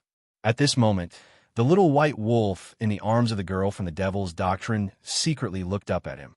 Its eyes were extremely vicious, as if it was saying that it would bite Ning Ke to death if there was a chance in the future. "It is indeed a wolf cub. Ning Ke thought hatefully in his heart. If there was a chance in the future, he would definitely throw this wolf cub into the back of the mountain of the academy and let it have a taste of second brother's big white goose. Before Tang Xiaodang left, she said to the three of them, "Even though there's only one path to leave the Holy Land, this valley was excavated by the previous sages of the Enlightenment doctrine. Thus, a few maze formations have been set up. Recently, there's been a lot of fog. When you go out, be careful. If you get lost, you may not be able to walk out." Mo Shanshan calmly bowed and said, "Thank you for your reminder." If it was in the past, the young talisman master would definitely not hesitate to fight with the remaining evil of the devil's doctrine, especially such an important demoness. However, after coming from the great river kingdom in the south to the wilderness in the north, and walking with Ning Ke for such a long time, especially after experiencing the matter of Master Lotus, she had a lot of new understanding of the difference between the devil's doctrine and Taoism. Naturally, she would not view things as she did in the past. Tang Xiaodang said, "You are welcome. I just want to make this guy feel bad." That guy was naturally referring to Ning Quebec. He smiled and said, "Why don't we go together?" Tang Xiaodang looked at him and said proudly, "You always say that the Enlightenment doctrine is the devil's doctrine, and that Taoism and the devil's doctrine are irreconcilable. Why do you want me to take you away now? I want you to beg me. Why don't you beg me?" Ning Ke said righteously, "What are you talking about? The Academy has always been tolerant. The difference between Taoism and the devil's doctrine is more of a difference in ideas to the Academy. As for me, I have always admired the demeanor of the predecessors of the Enlightenment doctrine." Then he became serious and said, "Miss Tang, please take us with you. I beg you." I left home in the wee hours of the morning and spent the whole night writing. I'm on a plane now. If everything goes well, I can reach home in the evening. Today, the 2 chapters will be updated on time. The second chapter will be at 3 in the afternoon. To be continued. If you like this work, please come to vote for me. Your support is my biggest motivation. Chapter 306. The first sentence completely ignored the 1,000-year history of the bloody war between Taoism and the devil's doctrine, and even ignored the fact that the devil's doctrine was destroyed by Mr. Ku of the Academy. It was already extremely shameless, but it seemed to make some sense. Moreover, Ning Ke looked righteous and could still maintain the demeanor of a disciple of the Academy. However, the next sentence that followed after the awe-inspiring righteousness was so direct and straightforward. He asked for it without any hesitation or concealment. It was really shameless to the extreme. Tang Xiaodang looked at Ning Ke blankly. She did not expect that he would really beg her. She was even a little dazed. Was what her brother said true? Was he really a core disciple of the headmaster of the academy? Even Mo Shanshan, who already knew Ning Ke's temperament very well, felt a little hot on her face. She stood a little further away from Ning Ke with a trace of shame in her eyes. Yi Hongyu shook her head in disgust. As the only unknown place that connected the human world and the outside world, the academy was such a proud place. From the headmaster of the academy to Mr. Ku to Jun Mo, who would really look up to the devil's doctrine. Ning Ke was shameless enough to lie through his teeth. It seemed that the academy's education without discrimination was not just a legend.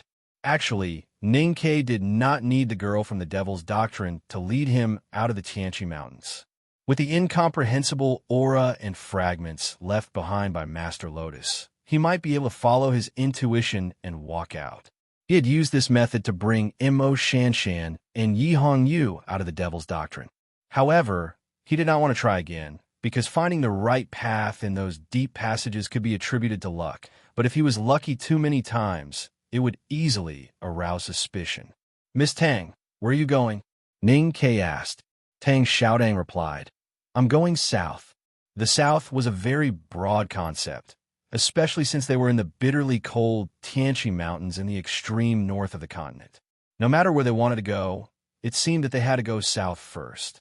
However, Tang Xiaodang spoke very seriously, and so did Ning Quebec. He even followed her words and spoke his own thoughts. What coincidence. We're also going south, so we're going the same way. As the saying goes, A chance encounter is better than an invitation. Shall we go together? The passageways leading to the outside of the mountains were stone valleys that were dug out by the masters of the devil's doctrine countless years ago. The stone walls were smooth and steep as if they were cut by a knife. Even an eagle would not be able to stop. No one knew how many years of wind, frost, rain, and snow had passed, but there was still no dust, so it was naturally impossible for there to be lush green grass. The Tao addict of the West Hill Divine Palace, the young girl of the Devil's Doctrine, the calligraphy addict of Mogan Mountain, and the weakest world wayfarer in the history of the Academy. The four of them walked silently in the narrow and long stone valley. Silence was not the right word.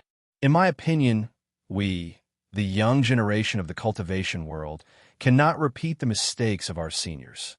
Mo Shanshan's expression turned solemn as she asked, "What mistakes?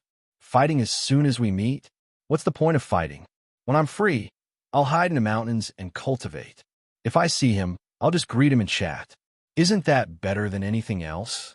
Yi Hong Yu said coldly, "No fighting, no cultivation. I've always opposed this view, but I won't argue with a cultivation addict like you. If I have the chance to go to Chong, and in the future, I'll treat you 3 to noodles. Noodles with fried eggs cooked by Sang Sang." Tang Xiaodang looked at his profile curiously and asked, "Who's Sang Sang?" "Sang Sang is my little handmaiden. You should know that the noodles made by Sang Sang are absolutely the best noodles in the world." Mo Shanshan looked at Ning K's haggard face, but when he mentioned a certain name, he would be in high spirits. She smiled slightly and did not say anything. However, she did not know why she felt a little empty in her heart and a little uneasy. Ning Ke looked at Tang Xiaodang and said seriously, "Even if we want to fight, let's not fight now. It'll be more magnificent if we fight outside. Speaking of which, in fact, my hatred for the West Hill Divine Palace is very deep, no less than yours." Speaking of this, he lowered his voice and looked at Yi Hong Yu's back in front of him. He said, "Does Prince Long Qing know?"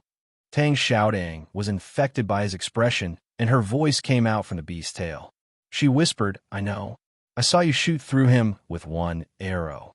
Your arrow is really powerful. You can still hit someone from so far away." Ning Ke said sincerely, "It's not as powerful as the Enlightenment Doctrine skills. How dare you jump from such a high place?" Tang Xiaodang lowered her head shyly and said softly, "I was also confused at that time." Ning Ke pointed at Yi Hong Yu's back and whispered, "Prince Long Qing was disabled by me. There's no reason for the West Hill Divine Palace not to take revenge on me. In fact, this woman has always wanted to kill me. However, I made an agreement with her in a holy land that we would only do it outside. So if we really fight outside the mountain, I can help you." Although he spoke softly, he did not deliberately hide it from anyone. After all, they were walking together in this secluded valley. There was no time for them to make any conspiracy or play the art of coordination. Yi Hong Yu, who was walking in front, stopped and looked back at him. She said with slight anger, "Ning Ke, can you shut up? I really feel bad for the headmaster of the Academy to accept you as a disciple. I'm sure that you will become the shame of the Academy in the future. There's no need for the future. I'm already the shame of the Academy." Ning Ke answered with a smile. He was telling the truth. After the inexplicable fight with the Xie family of the South Jin Kingdom, he was ostracized and ignored by his fellow students in the Academy for several months. He did not know how many times they had whispered about the shame of the Academy. He had long learned to ignore it. Moreover, he never thought that it was a derogatory term. He was willing to do anything as long as he could keep Sang Sang alive. Since that was the case, it was no big deal for him to say some witty words to please the girl who was the most powerful among the 4 of them, and who did not seem to care about the Academy and the headmaster of the Academy. She was the girl from the Devil's Doctrine who did not seem to care about the Academy and the headmaster of the Academy. As long as he wanted to, he could make all the soldiers and civilians in the city of Wei, Master Yin say, and His Majesty happy. Therefore, the girl from the Devil's Doctrine, Tang Xiaodang, was not surprised to be happy and laugh from time to time. "So you are the sister of the legendary Tang. It's an honor to meet you." Ninkei recalled what Chun Pippi said on the first day in the back of the mountain of the academy. He was slightly shocked, and then remembered more things, such as Chun Pippi's description of his dream lover. Therefore, he found that the girl from the Devil's Doctrine beside him looked more and more familiar. Except for her young age, she fit Chun Pippi's description perfectly. Since you're going to the south, you should really go to Chang'an. It has nothing to do with the fried egg noodle I mentioned earlier. It's the most magnificent city in the world, and there are many interesting people living there. One of them I want to introduce to you. He's about the same age as me, but he entered the knowing destiny state a few years ago. Everyone says he's a real genius. Tang Xiaodang looked at Ning Ke with her clear eyes and said in surprise, "He entered the knowing destiny state at such a young age? Is there really such a person in the world? Is he more powerful than the Tao addict?" Hearing this, Yi Hongyu suddenly said, "That fatty's temperament is terrible, but his cultivation speed is extremely fast. It can only be said that Hao Ian is biased towards some people. If we really fight, he's no match for you." After a short pause, she looked at Ning Ke and asked, "How is he doing in the academy these years?" Ning Ke then remembered that Chun Pippi knew the Tao addict and that every time this person was mentioned, the proud fatty would be scared like a quail. He scratched his head and answered, "Not bad." Hearing this answer, Yi Hongyu was silent for a long time and then said indifferently, "That's good." The four of them walked in the quiet and even a little dead stone valley. They were the most outstanding young people in the cultivation world. They came from different sects, had different ideologies, and even had deep hatred for each other. However, there was no bloody fight or intrigue. Perhaps it was because they had seen too much blood and conspiracy in front of the old monk in the depths of the snow-capped peak, or simply because they did not want to think about it on the way home, because their youth was their companion. Youth was really a very beautiful thing. Whether they were obsessed with books, Taoism, power, or money, they still retained some simple and pure parts of themselves and did not completely sink into the complicated affairs of the world like a quagmire. If there was only youth left in the world, no old and no decay, perhaps there would be fewer killings and disputes. If they were hot-blooded instead of cold-blooded, they would still fight, but directly. Then the world would become much simpler and more beautiful. However, it was a pity that everyone would gradually grow old and become more worldly. There would be many more responsibilities on their shoulders, and those heavy responsibilities would make people bend their backs. It would make people diligent in thinking, but too lazy to feel. At the southernmost end of the vast Tianqi Mountain, the gradually lower mountain range penetrated into the wilderness and then disappeared into the flat land north of the Hulun Sea. The caravan from the Central Plains had stayed here for a long time. The lake was almost completely frozen, but they still had no intention of leaving. The middle-aged man slowly raised the edge of his tall hat and looked at the distant snow-capped peak in the sky. He felt that there were people there. Were they from the Taoist temple? Logically speaking, when the Ming hand scroll of the Tomes of Arcane appeared in the world, Hao Yian Taoism would not only send the young disciples like the Tao addict and Long Qing, hoping to snatch the Tomes of Arcane back. However, except for himself and the guy who was hiding somewhere in the world to cultivate 23 years cicada cultivation, who else knew that the only exit after the Holy Land was sealed was in the north of the Hulun Sea? However, even if the Taoist temple sent a world wayfarer, he would not stop his plan. It was because he had been swinging back and forth between the Empire and the West Hill for too many years. He hated this feeling, so he decided to do something. As long as he had the Tomes of Arcane, he could get real freedom. As one of the few powerful descendants of the Devil's Doctrine in the world, the middle-aged man firmly believed in this legend. "Is it you who likes to carry a wooden sword?" The middle-aged man looked at the distant snow-capped peak and smiled contemptuously. He put the remaining half of the lamb leg back on the plate, took a silk handkerchief from his subordinate, and carefully wiped the oil stains between his fingers. Then he stood up. The soles of his shoes stepped on the freshly frozen lake of the Hulun Sea. The middle-aged man slowly walked toward the distant mountains across the lake.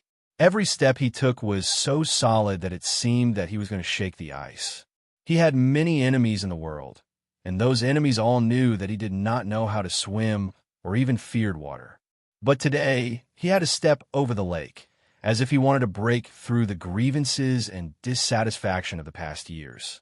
The cold wind blew on his chest, and the middle-aged man felt as if he had returned to his youth. This feeling was very good. To be continued. If you like this work, please come Chidian. Come to vote for me. Your support is my greatest motivation. Chapter 307. It was the middle of winter, and the cold wind was blowing in the vast Tianchi Mountain. The temperature on the snow-capped peak was extremely low. Fortunately, the peak was too high and was not covered by the mist that permeated the valley between the foothills. The sun shone directly here. Although it did not bring much real warmth, it could bring some psychological comfort. Just as the middle-aged man by the Holland Sea had guessed, there was indeed someone on the snow-capped peak that had not been seen for tens of thousands of years.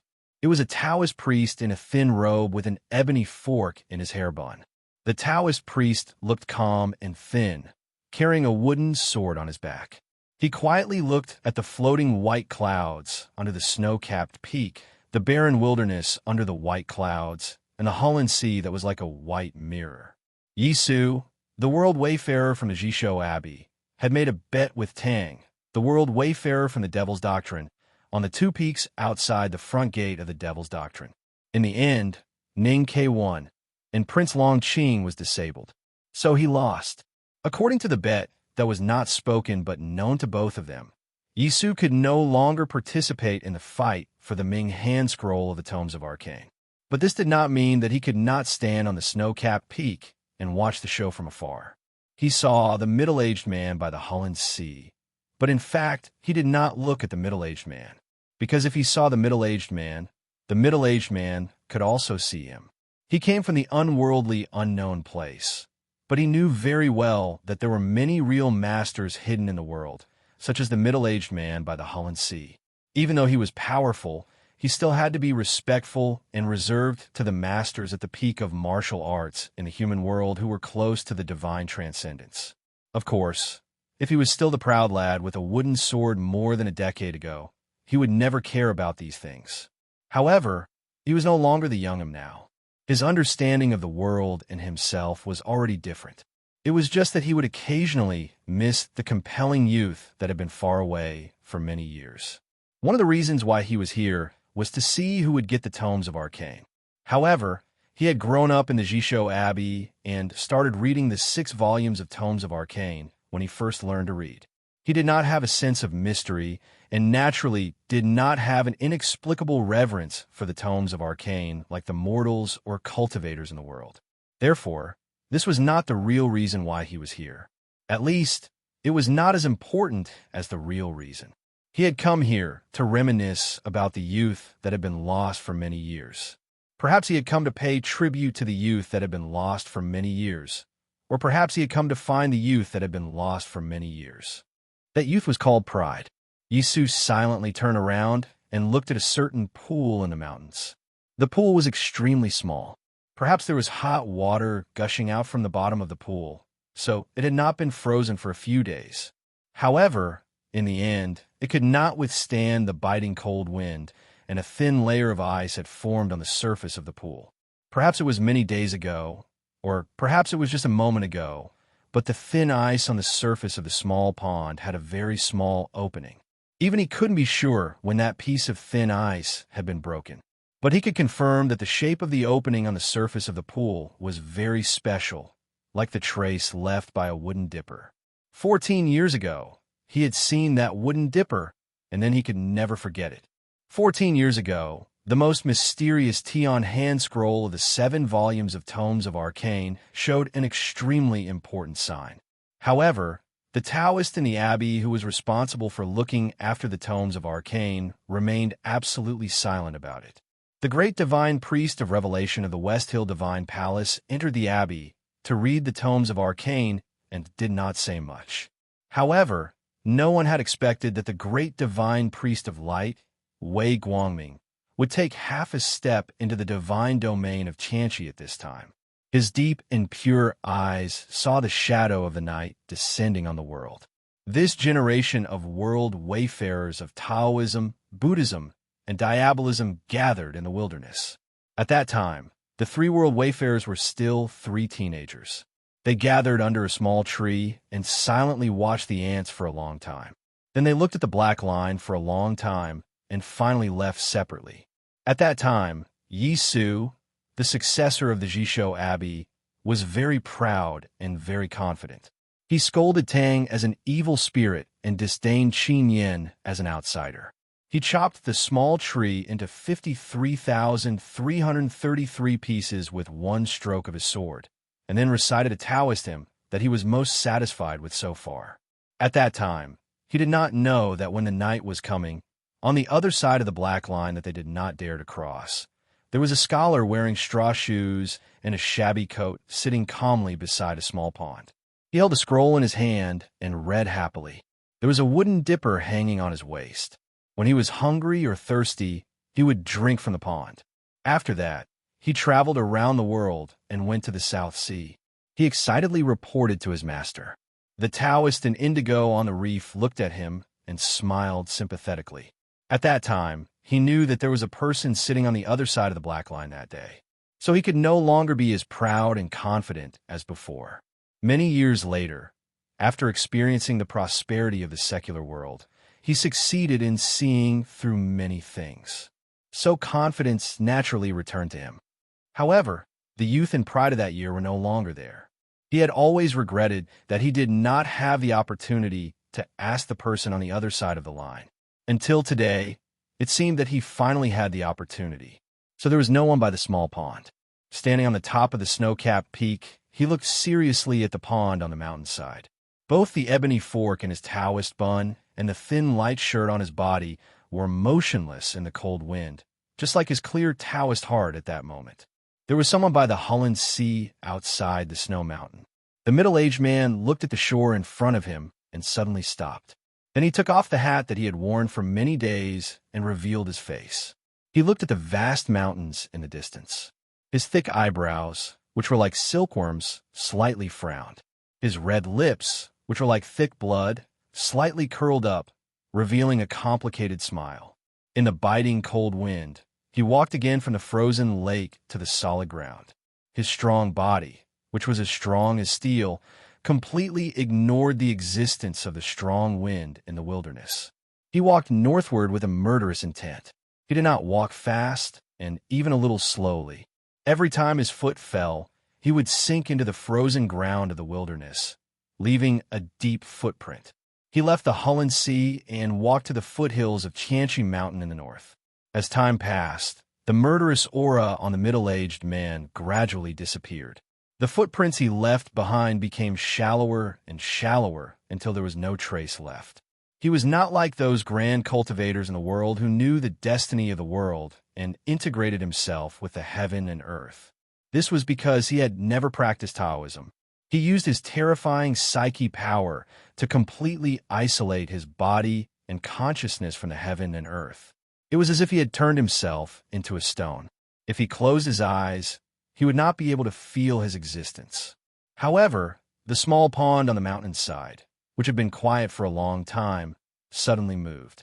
There was a very slight sound of splashing at the edge of the pond. The splashing sound was like the sound of a wooden dipper filling water or the sound of the wind blowing leaves. It was also like the sound of a hand slowly closing the pages of a book.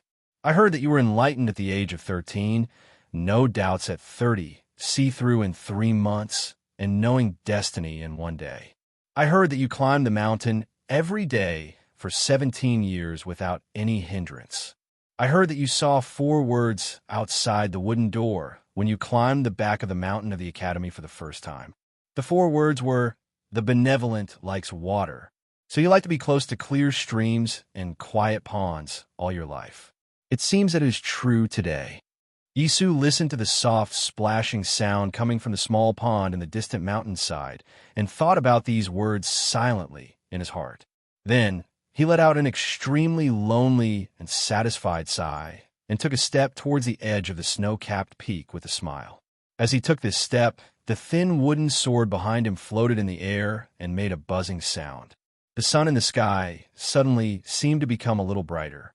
Tens of thousands of beams of light shone on the wooden sword, making the thin sword body shine with golden light. An extremely pure sword style, like a condensed beam of light, came from the top of the snow-capped peak. It was calm and powerful, ignoring any space and distance, and instantly descended to the small pond thousands of feet away. Such a magical Taoism meant that he stood at the highest point in the world, at the top of the knowing destiny state. Although he had not broken a realm, he was only a step away from the Tianqi state. How many times in the world could one see such a powerful Taoism sword? When the pure sword style descended to the sky above the small pond on the mountainside, the thin ice on the surface of the water instantly became more solid. Even the tiny opening was frozen at a speed visible to the naked eye. The splashing sound had long disappeared. Somewhere on the bank of the pond, there was a slight sound of surprise. However, the reaction of the person who made the sound was a little slow. The speed at which he opened his mouth was very slow, so the sound seemed to be deliberately dragged out. It was long and distant, like the call of the protagonist of an opera when he appeared on stage. The middle-aged man at the foot of the mountain frowned slightly. Of course, he had sensed the sword intent. He did not know where the sword intent was heading, but he could vaguely guess who it was that was worthy of the man using his lifetime's cultivation to stab at. He had scattered countless spies in this wilderness and even mobilized the helpers in the military ministry. That person had appeared in the blue lake outside the city of Wei a few days ago. Why did he suddenly come here? But he did not hesitate. As a top powerhouse in the world, he could faintly feel his fate and knew that this was a great opportunity for him. Besides, he had his own pride, so he ignored the encounter on the snow-capped peak, which no one knew, but was destined to shock the world. He solemnly walked towards the exit of the valley. The valley was still filled with a thin mist, covering the smooth and steep stone walls as if they were cut by knives and axes. It also covered the sound of approaching footsteps, but it could not cover the figures of the young people inside forever. In the snow-capped peak, Yi Su, the successor of the Jishou Abbey, finally met the scholar on the other side of the line. At the foot of the snow-capped peak, the middle-aged man thought that he would soon meet the Tome of Arcane. Compared with this, it was worthwhile to wait for a long time. Whether it was 14 years or a lifetime, double the last day, please vote monthly. I will probably shout many times today. Sorry. To be continued. If you like this work, you are welcome to vote for me and vote monthly. Your support is my biggest motivation. Chapter 308. The four young people with complicated identities walked on the steep and smooth stone walls. Their injuries gradually recovered after a few days, but they had run out of food and became weak again because of hunger. Ninkei did not expect that the passage dug by the previous powerhouses of the Devil's Doctrine would be so long. It seemed that they had almost crossed the entire Tianqi Mountains, but they still could not find the exit. He could not help but feel anxious. He was the most afraid of hunger. Thinking that the three women had eaten most of the food he had hidden, he felt even angrier. He stared at Tang Xiaodang and said, "We will all starve to death if we don't get out soon. How many more days will it take?" Tang Xiaodang lowered her head and looked at the beast's tail on her neck. She said in a low voice with some uncertainty, "It should be soon." Ninkei gasped and looked at her incredulously. He said, "The three of us have been following you for so many days. Don't tell me that you didn't go through when we run out of food." Tang Xiaodang looked up at him and said pitifully, "The front gate was sealed decades ago. Of course I didn't go through it. That makes some sense. If you think about it carefully, when my youngest martial uncle was killing you with this sword, you were still in your mother's womb. You were not even born. How could you possibly know these things?" Ninkei's tone was obviously unfriendly. He changed the topic and roared, "Why didn't you tell me at the beginning?" The reason why he dared to treat Tang Xiaodang so fiercely was because he was starving. Under the dual effects of anxiety and hunger, he did not have the time to think that this girl from the Devil Doctrine was the strongest among the four of them. Moreover, when they walked in the mountains these days, this girl from the Devil's Doctrine did not have any fierce aura of the Devil's Doctrine. Instead, she was innocent, cute, and even honest. He gradually forgot her identity. As expected, Tang Xiaodang did not get angry. Instead, She lowered her head in shame and walked to the front. If we are in the knowing destiny state, how can this passage stop us? Yi Hongyu's face was a little pale. She looked at the smooth and steep stone wall beside her and said indifferently, "In the end, it is a matter of strength." Ning Ke sneered and said, "You don't have to make fun of my low state and poor strength. You were beaten back after taking a few glances at the knowing destiny state. If you were still in the knowing destiny state, would you be so hungry?" Yi Hongyu was silent. Her beautiful face seemed to be covered by a layer of frost. Mo Shanshan said weakly, "We've run out of food. How can you still have the strength to bicker?" Yi Hongyu said expressionlessly, "I will not quarrel with him after I leave the mountain. I will kill him directly." Ning Ke ignored the Tao addict's threat. Since he escaped from Chang and City when he was a child, he had experienced many life-and-death situations. How could he be afraid of this kind of threat? He was not even afraid of death. However, he did have an innate fear of hunger because of his childhood experience. After a moment of silence, he once again found Tang Xiaodang, who was ashamed and speechless because of this fear and the anger brought by this fear. He mocked, "Probably only people from your devil's doctrine would be stupid enough to split the mountain to make a path, thus turning the escape route of people into a dead end." Tang Xiaodang raised her head and looked at him with a solemn expression.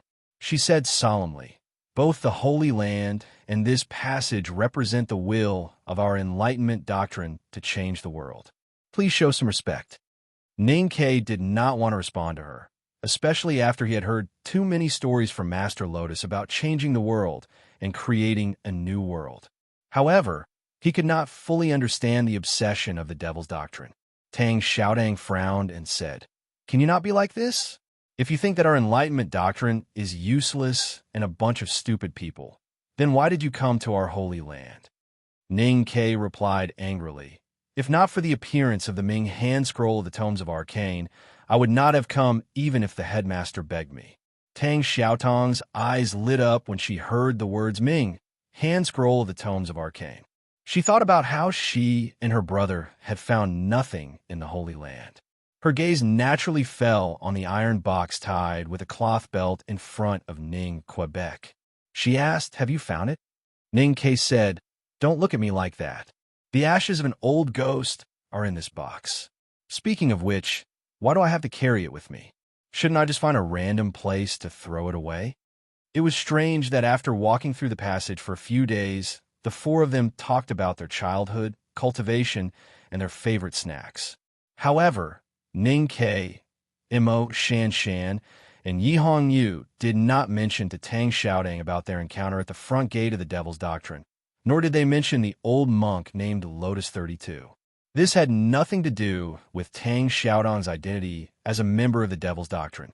It had nothing to do with the conflict between the Orthodox and the Devil. It was not even because the experience was so painful and disgusting that the three of them did not want to recall it.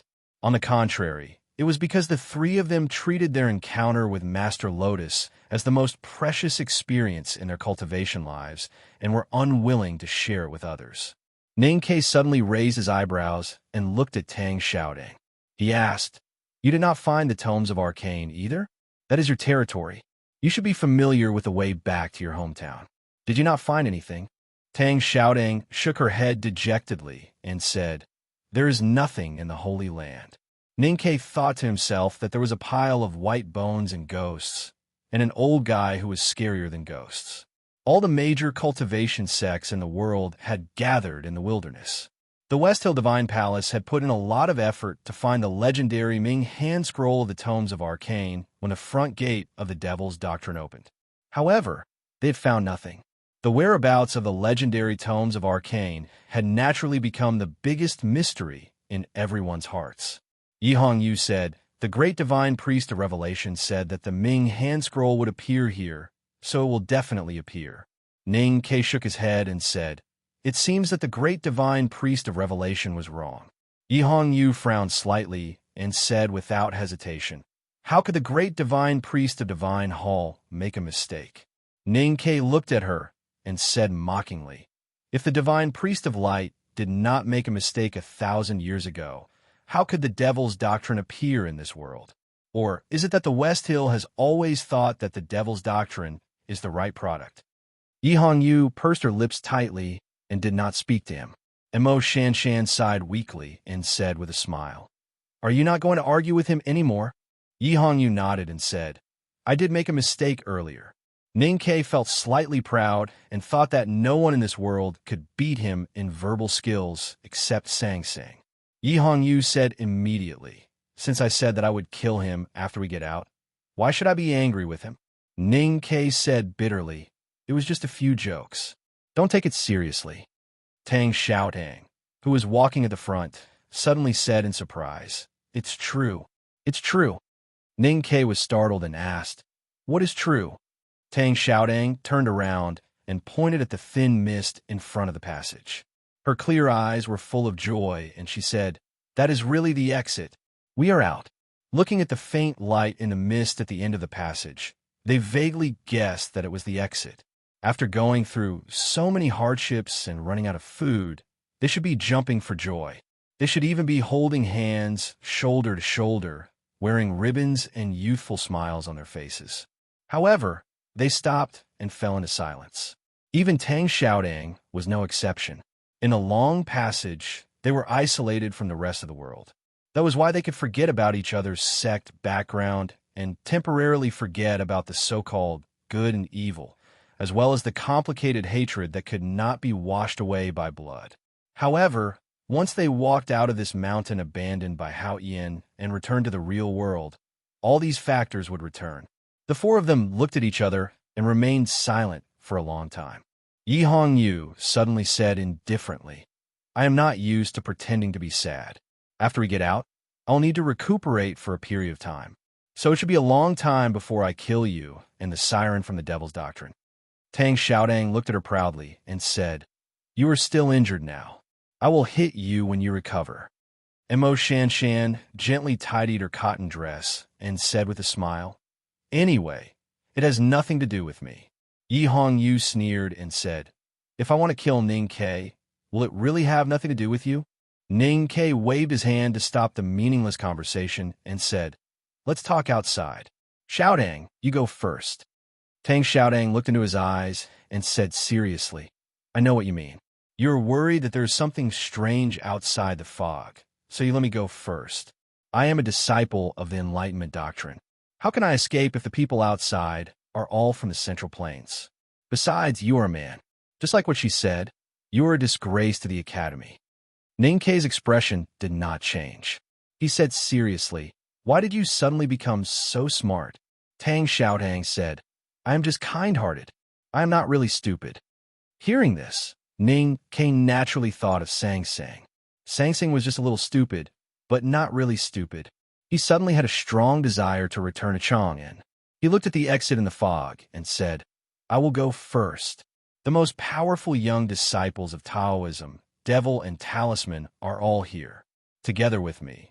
The world wayfarer of the Academy. I don't believe that anyone would not kneel down and kowtow when they see our super combination, let alone ambush us." These words were obviously used to boost his courage, just like how he had been bickering and joking with the Tao addict and the girls from the Devil's Doctrine these days. The reason why he did this was to ease the heavy feeling in his chest. No one knew that he, the core disciple of the headmaster of the Academy, had joined the devil. Even Yi Hongyu only vaguely guessed that he had inherited the mantle of youngest uncle and was about to return to the human world. He did not know what the cold and real world outside the valley would do to welcome him if the truth of his joining the devil was discovered. After a moment of silence, Ning Ke walked into the fog. He reached his right hand behind him and slowly held the handle of the big black umbrella. The big black umbrella was his biggest support in this world. It was the warmest and quietest existence in the world, like a wild cat's dark house. When he faced Lotus at the front gate of the Devil's Doctrine, he did not have time to take it out and almost died. At this time, he was about to return to the human world from the isolated mountain. The strange feeling and vigilance made him ready to take out the big black umbrella at any time. The world outside the fog was not under the attack of thousands of people. There was no sneak attack. Ning Ke was greeted with a fist. a fist bigger than the cheap 2-high bowl that Sang Sang bought. The fist was open and above board, full of the aura of gold and stone. It broke the wind and arrived without any sense of evil. It was not a sneak attack. It was a kill. There's one more chapter. To be continued. If you like this work, please come to vote for me. Your support is my greatest motivation. Chapter 309. It was indeed not a sneak attack. Even Ning K had to admit that it was not a sneak attack after analyzing it, because the fist appeared very openly, and it was at least 100 feet away from his face. No one could sneak attack from a distance of more than 100 feet. Arrows could, but not fists. The reason why the fist could be seen was that the moment it appeared, all the fog in the mountain path was forcibly dispersed by the fist wind into smaller particles and could no longer obstruct vision. The smooth and steep stone wall was clear. The mountain path was clear. That was why Ning K could see the fist. And the middle-aged man, who was as strong as a mountain. He had no time to think, let alone see the appearance of the middle-aged man clearly, because the fist bigger than a bowl, after shattering the fog in the passage, almost came to him without a pause.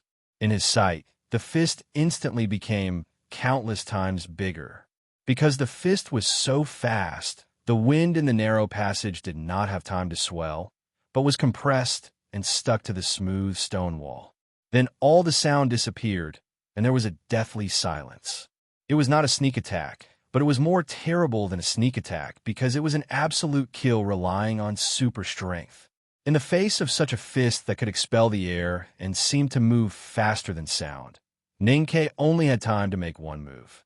It was a move that he had done countless times before his death since he was a child. He was extremely familiar with it.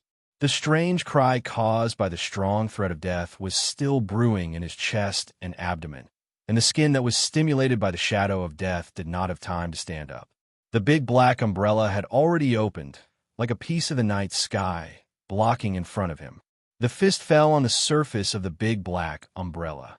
The big black umbrella did not break, and there was nothing in the world that could break it for the time being. But the thick and greasy surface of the umbrella sank deeply at that moment, and there was a very exaggerated deformation. This was the most serious deformation of the big black umbrella since it appeared in the world, so it could be imagined what kind of power the fist carried. In a second moment that could not be seen by the naked eye, and even time lost its effect, the thick surface of the big black umbrella began to recover, and with the recovery, the incredible and terrible power passed to the umbrella. The umbrella handle left Ning K's perlicue, leaving several deep white lacerations. The blood was still in the lacerations and had no time to ooze out, because the third instant was also the instant that transcended time. Ning K's eyes reflected the color of the big black umbrella, and then suddenly brightened for a moment. He began to suck in his abdomen, exhale, and flatten his chest. His feet began to stand on tiptoe, ready to leave the ground. Before these subtle movements could be completed, the handle of the big black umbrella had already stabbed into his chest. Fortunately, he had already made these preparations in such a short period of time, so he did not die. The handle of the big black umbrella fell like a mountain, directly hitting his chest.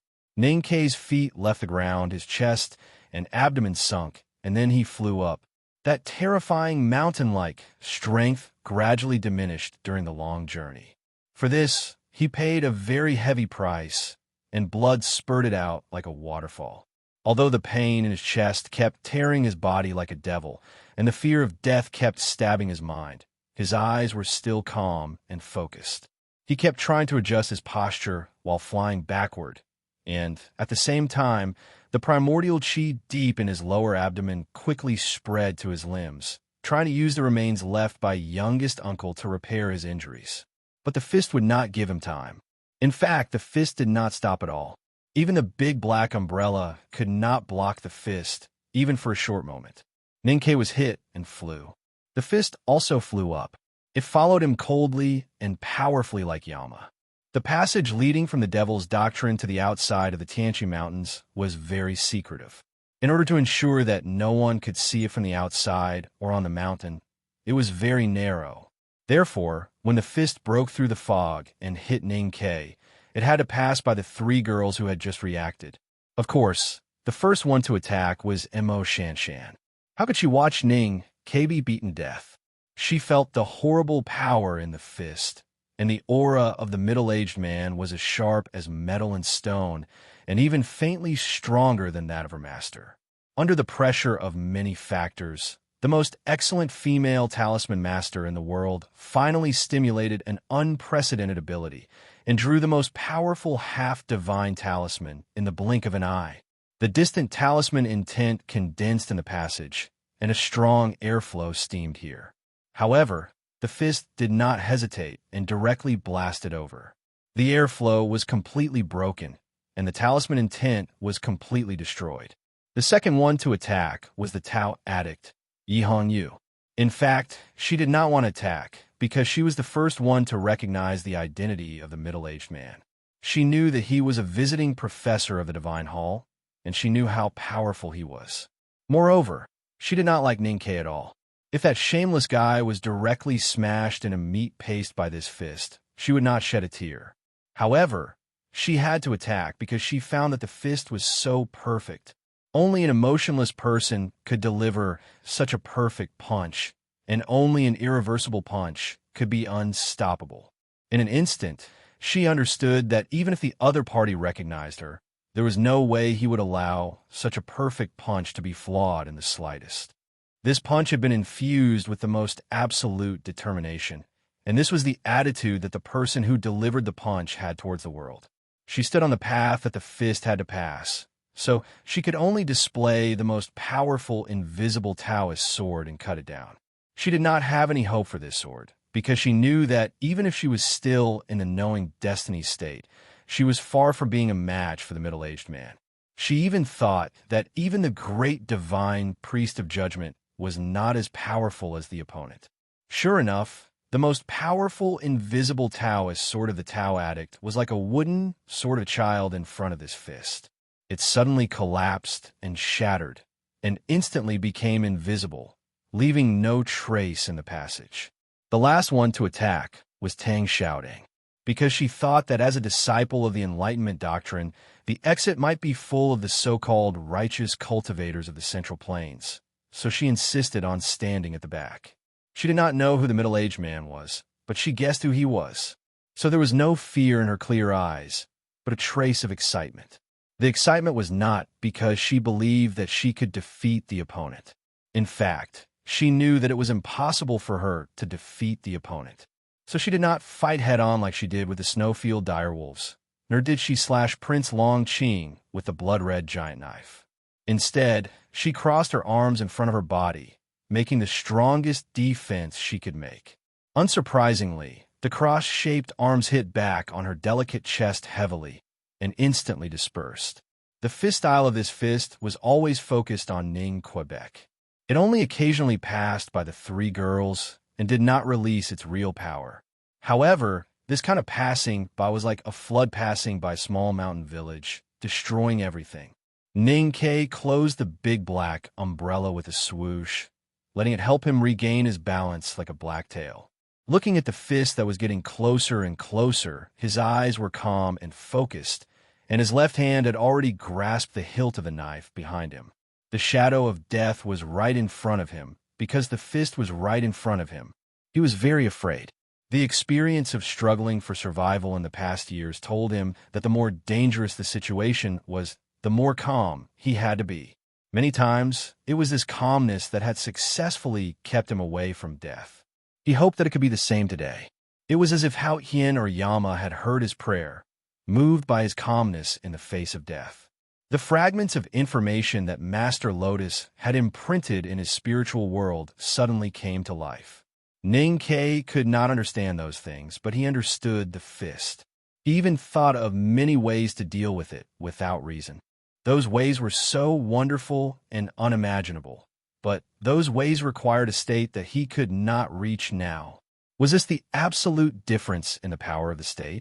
Ning K looked at the fist, and there was finally a trace of despair in his eyes. From the moment he broke through the fog to the moment he arrived in front of Ning K, the middle-aged man, who was as burly as a mountain, had only punched once. After pondering for many days by the Holland Sea, he threw away all the shackles of the world and decided to make a complete break with the past. This was a punch that gathered all the spirit of a powerhouse at the peak of martial arts in the world. Just one of these punches was enough to beat the four young experts like dogs. Such a punch could not be stopped at all. There were not many people in the world who were worthy of his punch twice. And no one could make this punch stop. The Tang Emperor could not, and neither could the West Hill Divine Palace Hierarch. However, when the fist was about to touch Ning Ke, it stopped. Such a decisive and perfect punch, which Yi Hongyu thought was a one-way trip, stopped in front of Ning Ke just like that.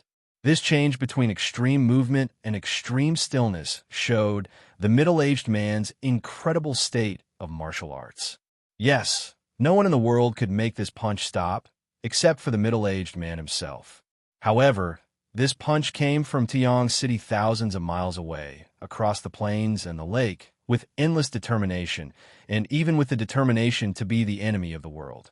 Why did it stop at this moment? A scholar had appeared beside Ning Ke out of nowhere. This scholar had straight eyebrows and wide eyes, and looked amiable. He wore an old robe and a pair of broken straw shoes. A wooden dipper was tied to his waist, and an old book was stuck in it. He was covered with dust, but he looked extremely clean. It was hard to tell how old the scholar was, and he did not reveal any powerful aura. He just stood quietly beside Ning Ke, and even seemed a little honest and dull. However, as long as he stood there, no matter how strong the punch was, no matter how decisive it was, the punch that could not be stopped had to stop and did not dare to move forward at all. Because he was the eldest brother of the academy. Yes, dear, there is still one more chapter. To be continued. If you like this work, please come to vote for it. Your support is my greatest motivation. You're tuning in to the Warrior Lore YouTube channel. Don't forget to subscribe and join us on this journey to catch the most captivating stories.